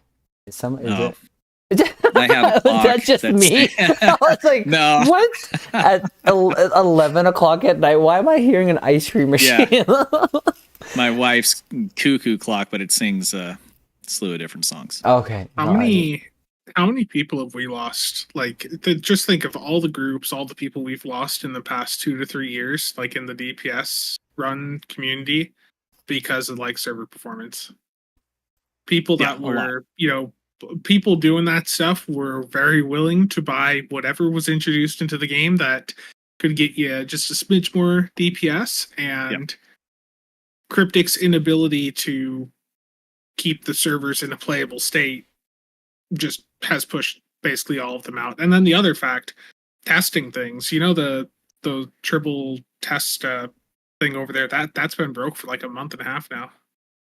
Well, there was a period of time where I was dumb enough to try and do ISE solo using the stealth builds. And I would log into the map, and then it would boot me. And then I would, you know, get back in again, and it would boot me. And then I would get back in, it would boot me. And then I would just get mad and quit, you know. There's like so many times you'd load into an instance, and then the server would crash, you know, or it would rubber band or whatever. And then it's like, well, that's it. This run is just wasted, you know. That is something that they need to focus. So they ask us for a lot of money, and we should be able to use it. Yeah. There's only one like place, the basics, right? Yeah. There's only one place for the servers, right? Yeah, Boston. Like how? I mean, we've even had a bit more frequent in the past year where the timer at like the briefing phase and infected, we've seen it go backwards. Yeah. I thought Nick only is the one who experiences I was that. gonna say it's probably Nick's fault, but still. It only happens when Triz is online. Listen, that is not. Stop. There The is. J will do that. His inventory. Bro, okay, hey, just stay on course, okay, Helm, frick. There is a question though that I do want to ask, and it's kind of a two-parter. But we'll focus on the one because if I don't, I'm gonna get like 10 million messages from a specific someone. For Sto, would we, if we had enough fun, would we buy it? For me, I would say yes. I would make this my. I'm not saying it's my dream thing to do, but if I had the opportunity to have this, yes. Are you saying like your life savings or like your Elon Musk money? Just enough to buy it. No. Just if you had enough to buy it, to run it, to be able to make the decisions, to, really get into the nitty gritty and make Sto better. For me, it'd be a yes. So this is an interesting question because professionally, I'm a data analyst. I used to do computer science. I if I had the opportunity to go in and start tweaking with the game, I think I probably could do a lot of good. Eventually, once I figured out all the spaghetti, but I wouldn't take a job there. To kind of bring it back around to how this all started, I'm not surprised people are looking for an off ramp, right? Because even if the game is still strong for a few more years, that's only a few more years. And I know the way the world is now, even a few years is pretty stable, but like, they're not getting, even if we had the money to it's a hypothetical, Mm-hmm. but even if we could take the game over and go in and make all these changes that we thought would be really good for the game, do we really think that it would have a big resurgence, that we would suddenly start getting new players and have a second growth and sort of have a second life? Or is it really just more about making the landing softer? I think that's an interesting question of, even if they did everything right and they made all these amazing changes to the game, would it be enough, right? Or is it just on an inevitable trajectory at this point? Or is there hypothetically things they could do that would give the game sort of, a second life more than anyone, would imagine? Before Spence goes, the only thing is there's that disconnect between the devs and the players, I feel. Where, again, of the however many people watch Sto, I feel like we're still kind of, we're all at sort of a same page when it comes to Sto, that we want it to be better. Someone said it earlier, people have left Sto. Stop it, Spence. Frick. Stop it. So people left Sto because of the servers. Well, if the servers were better, and right, you would think that they wouldn't go, dang it, Spence, I'm going to just reach through this camera. I'm not. I hadn't seen that, by the way. That's why I'm laughing so hard. Frick. Anyways, but I feel that they would, to answer you. But anyways, Spence. Oh, sorry, I got off track there. Yeah, you did. You did. So get back on course, sir. Okay. There are ways that they could, improve the game without like swapping the engine, which is the common thing that you hear people talk about. I think a lot of the new maps that they've done in the game have shown that they can make newer maps that look pretty good. Would I take over Cryptic? Yeah, I mean, I think if I was in a position where I had the power to decide how things would develop moving forward, then sure. But would I want to take a job there? In the past, I've applied there. In the past, like I applied for a QA position there a couple of years ago, but I think it's probably been for the best that I didn't, because that even when stuff does get reported, they just they don't listen. And I think the only way to make the type of change that I would want to have happen with the game would be to be in a position where there's ownership and able to actually say we're doing this. But I think there's still plenty of things that could be done with this game that would still, like, that would keep it alive and bring in new people. I mean, the game as is barely markets. Just do it. Barely Make puts your itself out dreams there. come true. So, like, if you polish things up a bit, made the landing a little bit better, So sorry. I think you could get quite a bit more out of this game. Sorry to those who just heard that. That wasn't. I forgot to turn that off. Dang it! Urgh. Sorry, Stud. You go. That was his server fan kicking in. No, it was the freaking. I forgot to turn off an extension on Twitch. Sorry, that literally almost made. No, I'm not going to say that. Go ahead. So, I mean, I'd love to say, yeah, I'd run it and, you know, here's all the things I would do. And I have a list of those things, but I don't know anything about the industry, you know, and it's easy for us to sit here and say, you know, we should do this and we should do that. And I think, you know, what we've discussed would be good things, you know, from the consumer standpoint. But, you know, I mean, as a business owner, like I would start with, okay, well, how much money are they currently making? What's the bottom line? I'd look at all those things because we're talking about my life savings, right? So first it's an investment, you know, whatever that costs with what they're currently doing, can I make that back? And then I would look at all the things that we've discussed. Now, do those things translate into more money? I mean, I'd like to think so, but at the end of the day, the game has to make more money for it to stay in business, right? And I think that you can make more money. You know, the way I run my business is that, you know, we treat everybody like they've spent $20,000 with us before they've spent a dime. Maybe they never even become our customers. And that's how we're able to gain customers and keep customers and have repeat customers. So I would approach it in that way. I don't know all the ins and outs about, you know, the industry and, you know, what works and what doesn't. And I'm sure there's all kinds of data on that. And it could be figured out, but I don't think I would. Yeah, and I don't know that I would take any game. I mean, I want to say yes because I love the game and I think that we have good ideas. But if we're talking about my life savings, not a chance. Sure, got to save for the bunker. Yeah, I mean, ironically, I would do it for free, but I wouldn't do it for money. Like if they're saying, "Hey, as a hobby, you want to come in and tinker around and make changes?" Sure, that sounds like a blast. But as soon as you start doing it for money, then you start prioritizing it over other things in your life, and to me, that's a dead end. Interesting. Yeah, that was kind of the follow-up question there. If we were offered X amount, would we work for STO or run it for STO? I don't know. That's kind of. I mean, if they came to us and said, "Hey, we want you guys to take over as the community management team," then I think I probably would be open to doing that.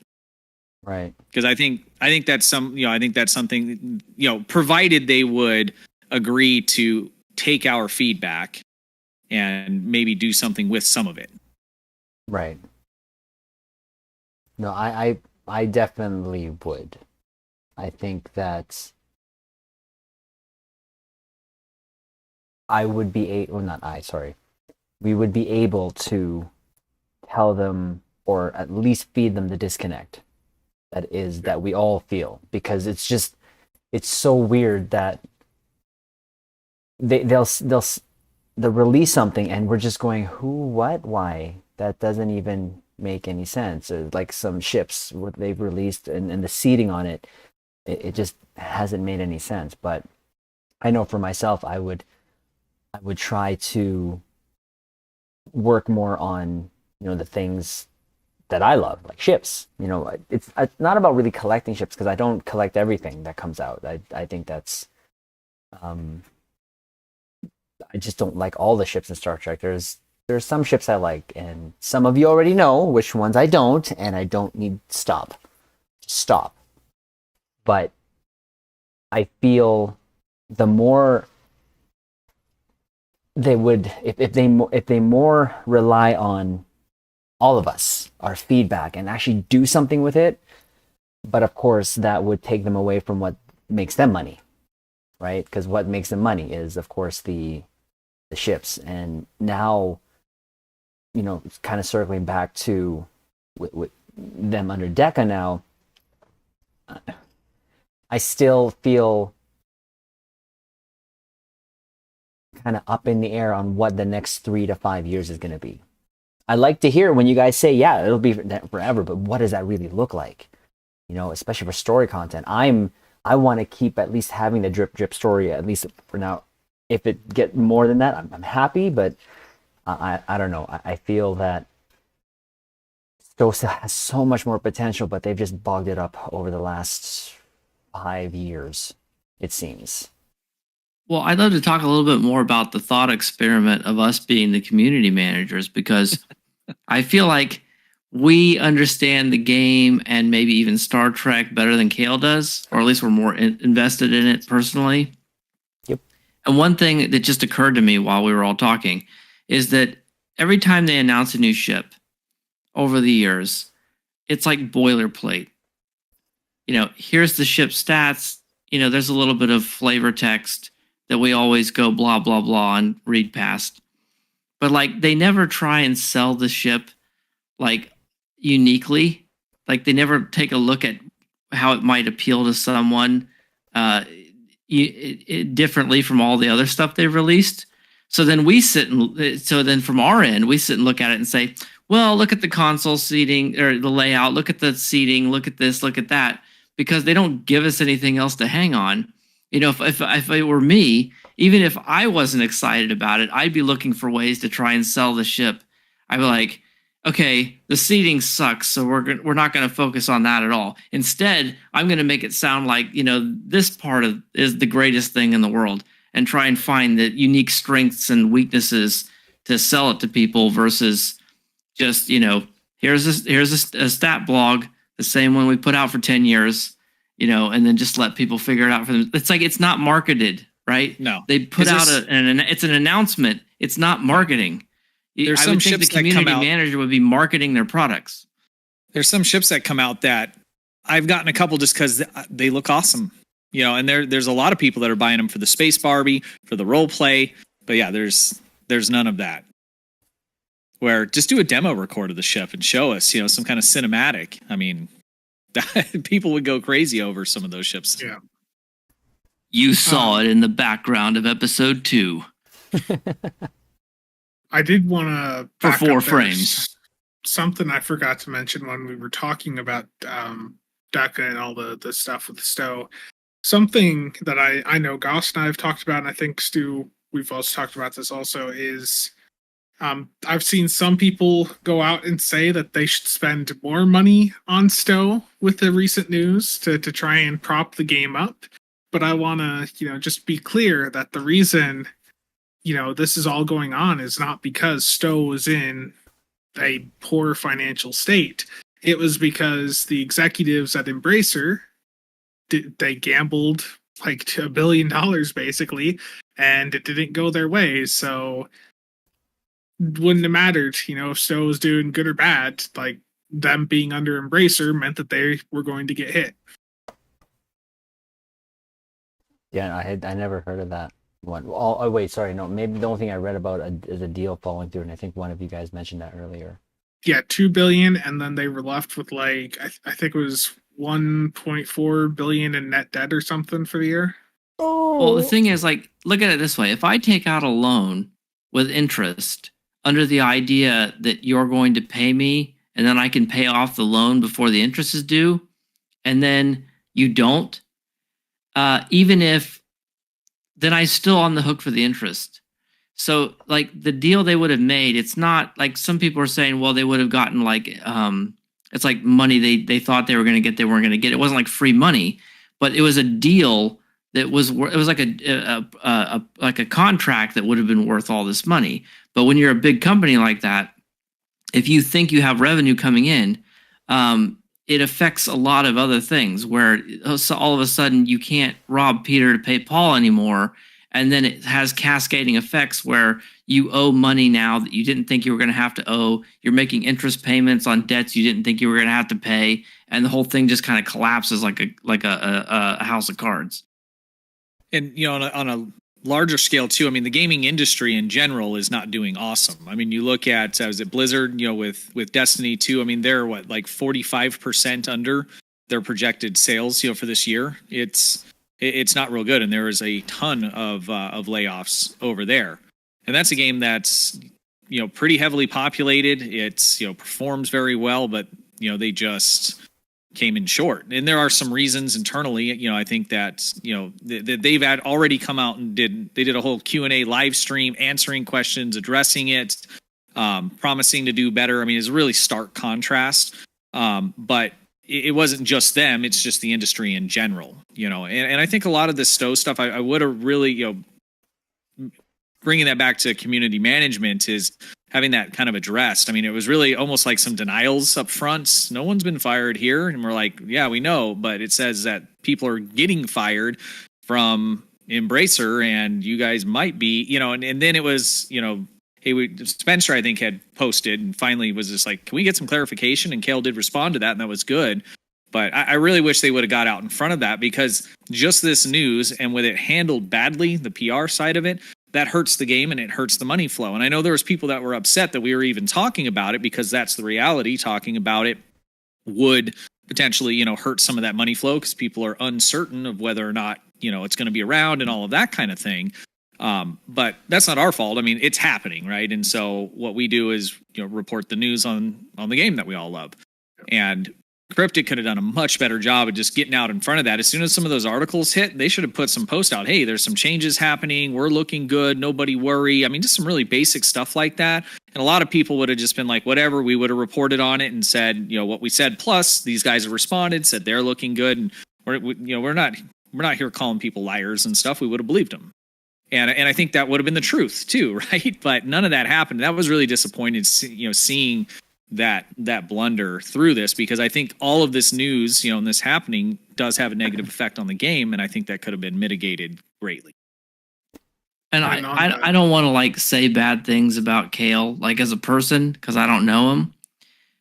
All jokes aside about the typos and everything, if there was one criticism I would have, one real legitimate criticism, it's that he keeps posting his personal thoughts on his work account.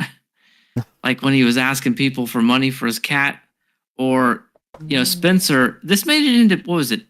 PCgamer.com. So what you just said, Stu, that all he was asking for was, can we just get something, some like kind of clarity? And he like basically went on a rant on his work Twitter. And it's like, don't do that. What are you doing? This is the opposite of helpful. Like there's no way that was authorized. Forget them giving him, like if they don't give him clarity, he can't reassure us with it. But at the same time, don't go out and start ranting against the player base on your work account. What are you doing? Yeah. Yeah, because I think there's two parts, right? I mean, Kale's boss should have came in with, here's the statement you need to be giving out, right? So I don't want to make it seem like we're just beating up on him. I mean, he's the mouthpiece for the people that run Cryptic Studios, right? And there's all kinds of little criticisms, that we could make, and we could probably make that about any potential community manager. But at the end of the day, nobody in upper management at Cryptic, walked over to Kale and said, hey, this stuff's coming down the pipeline. There's been articles. I need you to either put together a statement, or here are the bullet points, or here is the statement, and let's get this out there. Put a blog post out, Twitter post. Let's get ahead of it, And it would have been, it would have helped them greatly, and it would have given me a lot more confidence, just in them and the way that they run it. But I mean, I don't want to be cynical, but I'm not surprised. Well, and they left him out to dry too. He's one of the people all looking for another job. Right. So, his loyalties aren't exactly high right now, I'm sure. Yeah.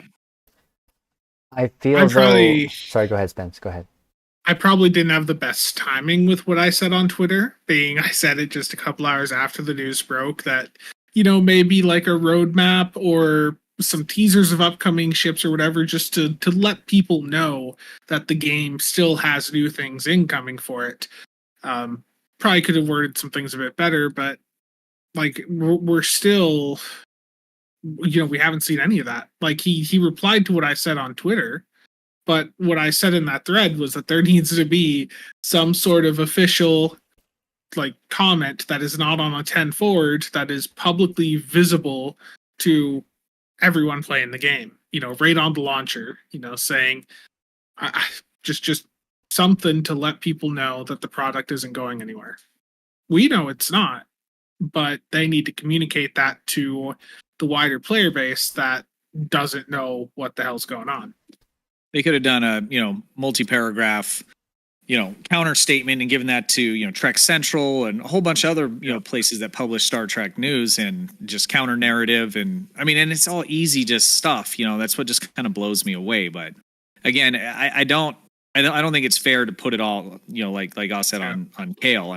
There's people that are running the show there that we don't see. I don't know their names, that are not doing what all the other companies. Destiny 2. When that news came out, it was like 3 days later. And they had devs sitting there taking questions, talking about the future, what they're doing, where they think they fell down, and how they're going to, make things better. And they didn't even necessarily do anything wrong. It just sales numbers were down and people started getting laid off across, Blizzard in general. But that was number one on the list, as they were out there, selling the future of the game. Yeah, they should have given him what he needed to go out and make some statements. And then the things he did say, he said, what was it, 10 to 15 years?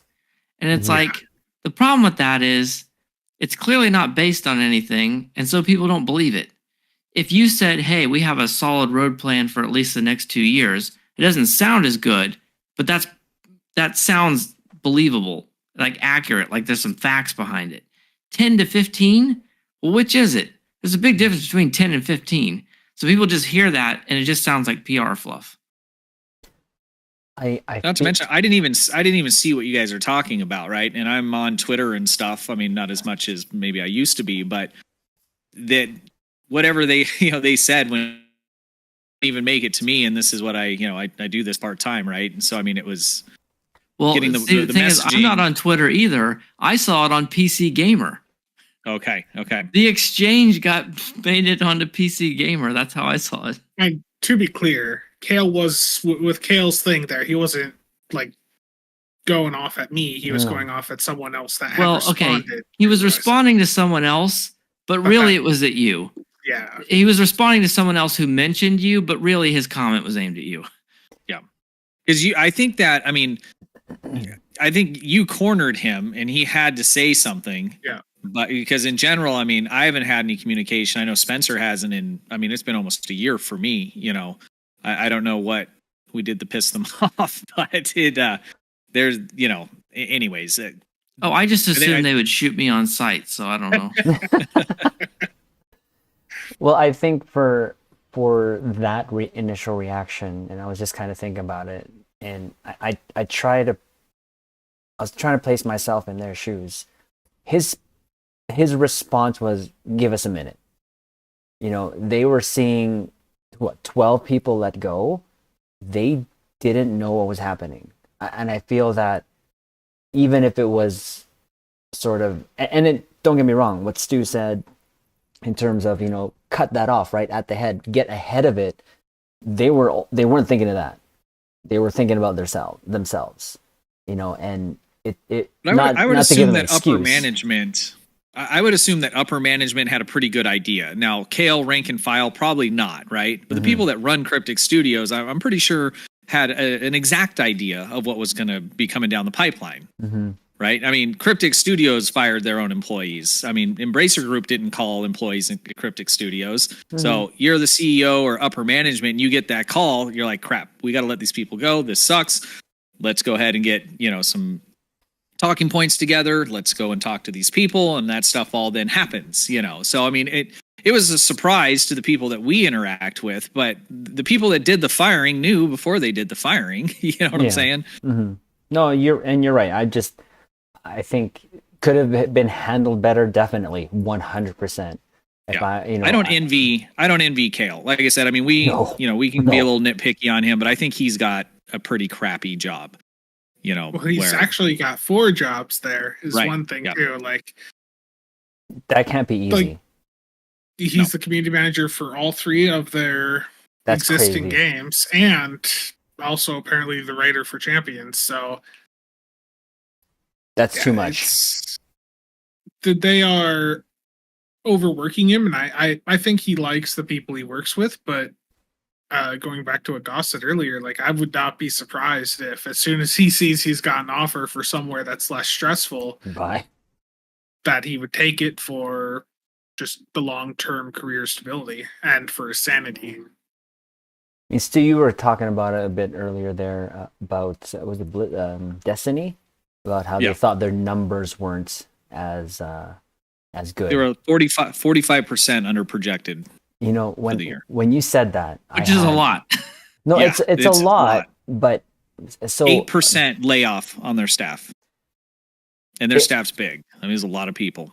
It is a lot. Now, what I was thinking when you said that, it literally brought me back memories of the last 2-3 years, 5 years actually, about being, in real life salesman. It's always about the numbers, right? Yeah. I think that their projections, they just got too greedy. There's a trend. Regardless, they always want to trend up, right? They always want to trend up, and they're throwing the dart higher and higher. 45% though is big. Like their last two expansions their expansion before the last Witch Queen was excellent. People loved it. The last one was okay. It did all right. So I agree. I mean, they definitely had goals, I'm sure, that were higher than the year before, but 45%, I mean, that is massive. Which again, I felt like it was 3 years ago when my boss gave me the budget, and all the salesmen looked at each other going, "Are you kidding? Like, how are you going to predict?" And you and I would get this. How are you going to predict a car hitting a door? You can't. Yeah. How do you predict newer people coming into STO and spending the amount of money that veteran players have spent? You can't. Quick side story, but when I worked in the defense industry, once a year they would pull the inside sales team and the application engineers in, and we would have to put together the goals for the following year. And the manager that ran the meeting, she literally had one of those black 8 balls that you would shake, and we would use it as we go through all the different clients because it's ridiculous. No, you can't, and there's nothing wrong. Now the story. Now I'm not sure if they said it. Okay, so they were short 40 whatever percent it was, but how did that compare to last year at that time? Were they in terms of because you budgeted me to be X amount, but am I still at the same amount I was last year at this time? I'm not sure if they kind of talked about that because they're at 48% below budget. Doesn't mean that they weren't making any money or making the same type of money that time last year. That makes any sense, right? Well, and I wonder, I mean, what do you guys think? I mean, the overall economy sentiment, doesn't feel real good. I mean, I know I went and, picked up, some juice and milk and stuff earlier today, and things are expensive, It was actually. And like the last few months have been pretty good for me, at my company, but the last, probably 2 weeks, I mean, I'm seeing it, kind of level off, and, we're going into the holiday season, so that always, has an effect. But in general, I mean, I think people also just might be, I know I'm making sure I'm just kind of saving my money. I'm not spending as much on video games in general. So, I mean, I think, we say the industry, the video game industry is not doing as good, but I mean, we're starting to see that with the car industry and, and other things like that. So, I mean, I think a lot of what we're seeing is bad decisions, like in the case of Embracer, but just overall, just economic activity just isn't as strong right now either. Well, this is going to sound really, really horrible, but if all you care about is the future of STO, one bright spot is that a lot of these games rely on gambling from people on fixed incomes who can't really afford it. And the thing about fixed incomes is that they don't really go anywhere. That's the whole point of a fixed income. So this game has some of the most loyal whales probably in the industry. And these people spending their Social Security checks or whatever it is, I feel like that's probably not in too much jeopardy, right? The kind of people who are wailing out on this game probably aren't going to stop. They don't have any other game that would pull them away because there is no other game like this. If you love Star Trek or you just love this game, this is it. And if you've been wailing out on it for years and you're on a fixed income, you're not stopping. Right. So I think that it's probably going to be pretty stable, all things considered, despite all these other things that are going on. I think the only thing that would take STO out would be another Star Trek game from a different studio that's got similar combat mechanics. That's an MMO on top of that. Right. Or some kind of a game that would have like consistent updates and have like a live service, you know. Yeah. Yeah, my wife the Admiral made a comment earlier how expensive it was. And I think you mentioned it, Stu, for your business, but here in the garage door industry here, because now we're going into the winter season and it's the tail end of the fall, a lot of the property managers and or businesses out there need to spend whatever little budget they have left so that gets renewed for the same amount and or more next year.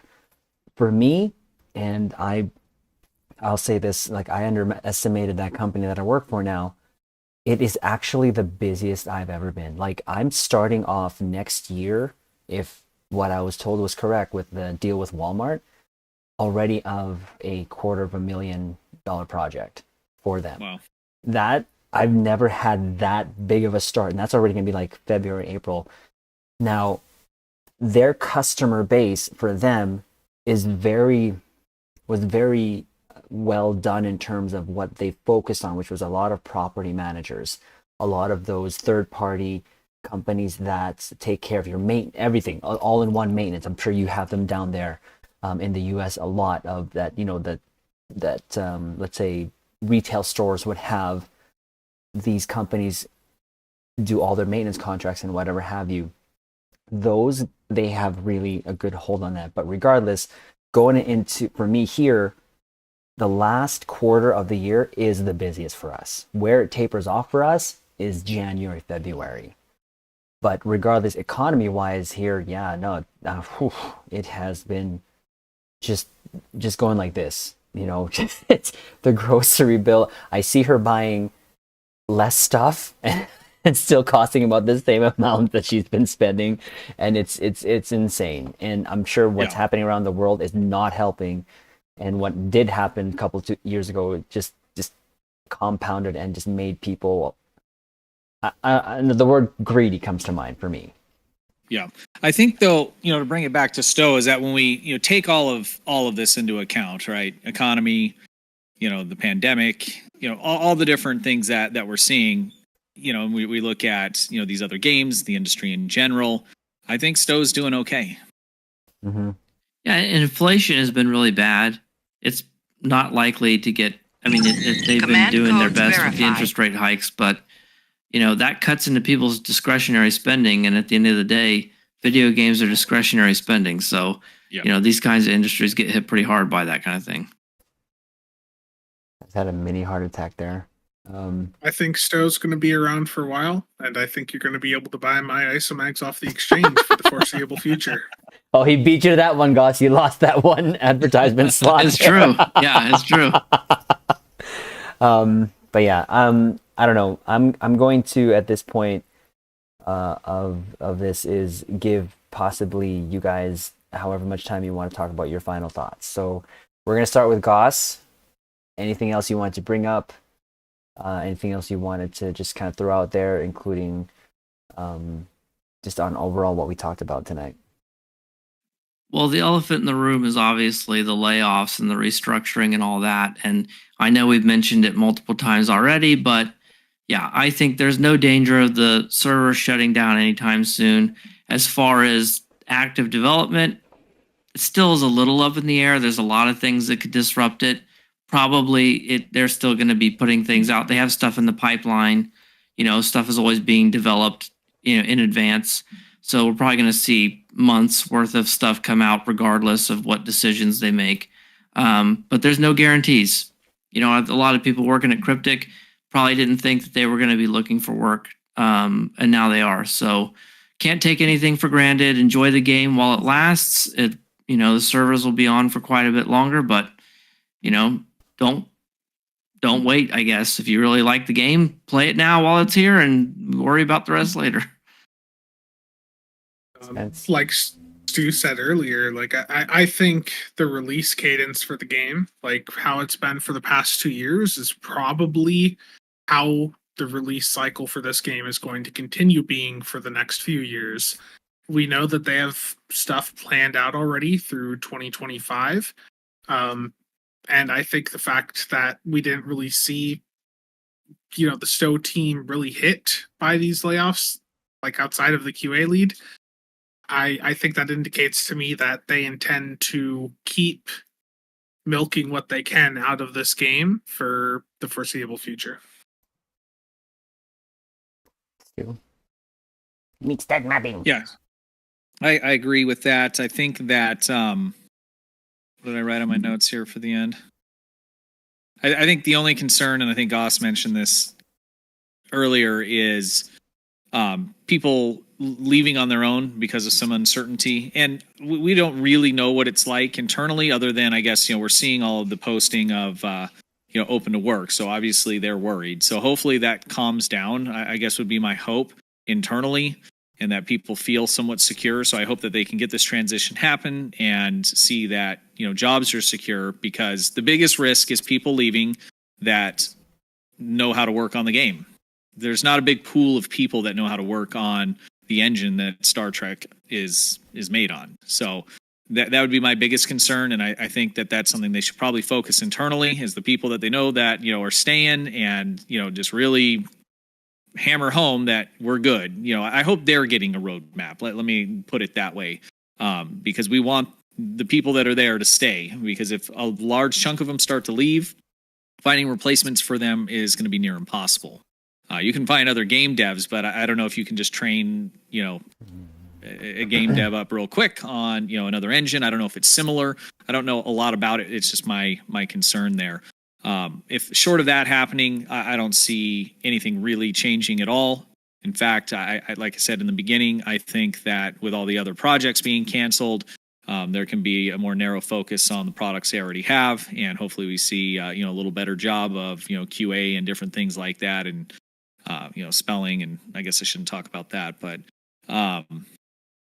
yeah, so I think we're good to go for the next at least couple years. I mean, it's easy for us just to throw that out, but we don't know what's going to happen tomorrow, right? But with the news that we have, I think STO looks fine. I think it's going to be the same exact thing that we've seen for the last couple of years, and I hope that again, there's a roadmap at least internally for the people that are there, so that they can feel secure in their job, and we don't get any brain drain internally. Yeah, no, hearing, like I said there, almost there at the beginning, I wanted to hear what you guys had to say. And for me, I really hope that I would love to play this game until up in my 50s. I mean, I'm 42 right now. And yes, I can still run circles around you, Nick, just saying. But having said that, I really do enjoy the time that I, play Star Trek Online. And this community is so tight-knit with the love that they have for Star Trek. And it's just, another game to come out would have to be so much better, but I don't think they'd be able to release, or not be able, that's not the right word, that they would be willing to give up the licenses to another MMO. I don't know, that's just my thought. I feel like STO is going to be the main thing in terms of the STO MMO space, because it's really, it is doing well. I would love to hear more from the devs. It would be nice if they would tell us, hey, so this is what is going on, because a roadmap would ease, a lot of people's, I won't say fears, but just anxiety in terms of what is coming up. And I felt like that tweet from Kale and Thomas was sort of a little bit of that, right? Just saying, oh, hey, there's a great ship coming up, right? And again, what is one of the things that whenever they stream that gets the most viewers? When there's a new ship, right? And there's still a bunch of ships out there that they can bring to STO. But for me, I know myself that pretty much all of us will keep playing STO as long as they keep the servers on. And I really do hope that they come up with a plan of what's next. How that looks like, I have no idea, right? When it comes to their business and stuff and what they have to keep making and to keep them going. But we all know how business works. If they don't make money, they need to shut the lights off, right? And the next day could be pretty much anything could happen. Like something could happen to the servers in Boston. God, hopefully not.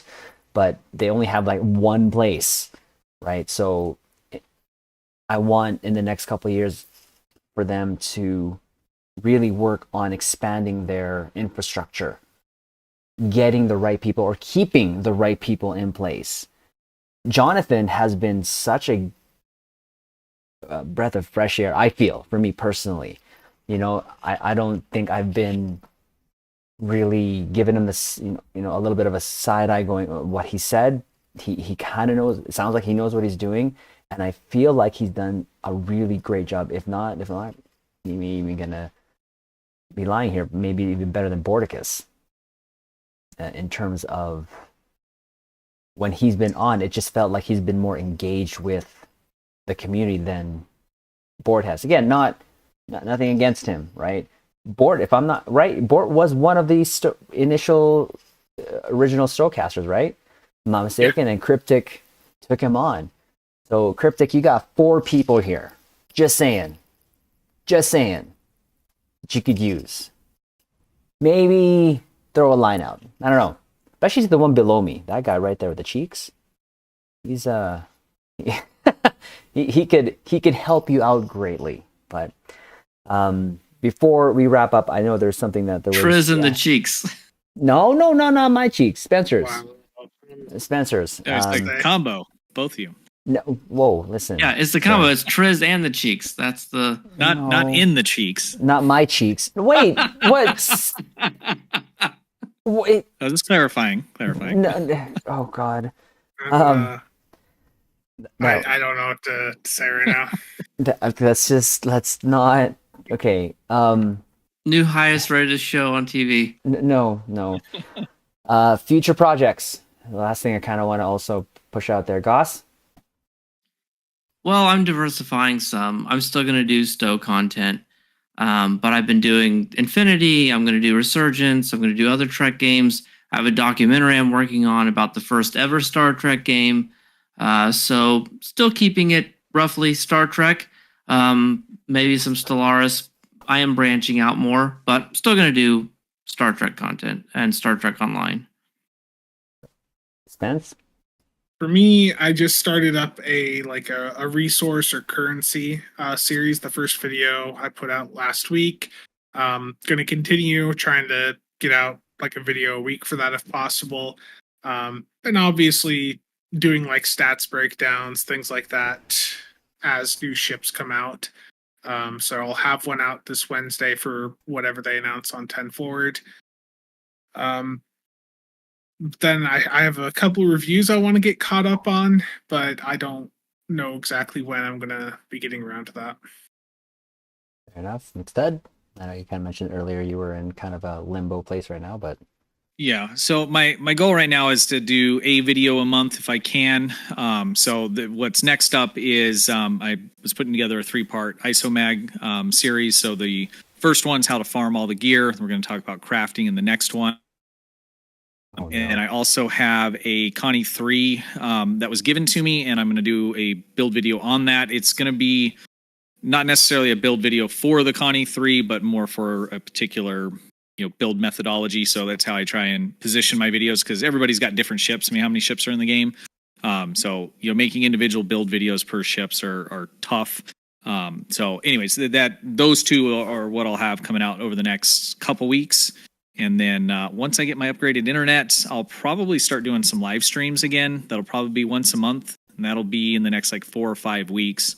But until I'm back on, a 1 a week cadence for videos, that'll probably be a good, 4 or 5 months once my house is built.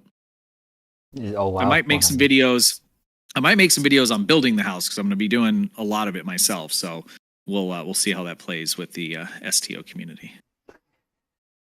That would be great. I think to see the new Is your setup still gonna be in a garage, in the 3-car garage you have going No. on there? Oh, you got a No, man no, no. cave? So yeah, so I'm going to meet with the architect later this week. So the initial drawings that I've drawn up have my wife and myself with our own, studio rooms, basically. Oh, that's cool. That's very cool. Nice. I That was nice. also want to mention I'm going to have an expose video coming out here sometime soon. I put the thumbnail in our group chat. Does it start with Tholian? No. Bruh, stop it. No, that's not, no, please, Lord. Guys, it has been great to do this again. I know that it has been a year. I believe that we could hopefully do this on a regular basis. How regular, I don't know. But again, it felt like this was a great time to obviously do this and talk about like what Goss said, the elephant in the room when it comes to all this stuff that's happening. But again, the next big stuff I think we should look out for is the next anniversary, right? I guess. Well, no. Well, sorry, winter event. We got one more event. At least at the end of this year, we got one more event, which is the feast. If I'm not mistaken. We got the winter event, and then of course after that, which I see, I know that brings a lot of people back, is the anniversary, and I'm looking forward to that. So, Well, yeah, go ahead. Go ahead. there is something else. What's that? Isomags? That we should have a promotional ship sometime in the next Oh. 1 to 2 weeks, and that's going to be some great gambling content, and that's going Is that to the one- introduce. Does That's that rhyme going with- to The rhyme with bike? Yes, you're good. But it's also going to introduce some more supply for isomags into the market, which means it's a good opportunity for us to acquire large quantities of the isomag components to sell later on. I don't know how. I count 7 between you and Goss. That's like 7 promos there for the isomags, but I think we'll call it here, unless you guys had something to add more to. But it's been great to get back to this, because just discussing all this, and of course seeing all the comments there. No, I'm not going. No, it's been great. So we'll try to do this again sometime soon. Hopefully not in another year. But if any other major developments, of course, come up, I think usually Goss and/or I put out the GIF in the chat there with the Avengers Assemble or something that we put out there. But thank you, Goss, Spence, McStud. Of course, that was great. There's something we need you to do. Chat is requesting that you go and pick up the Enterprise J to show us that you haven't destroyed it. So have a good night, everyone. We love you all. Make Your stream sure is that you. cutting out. I don't.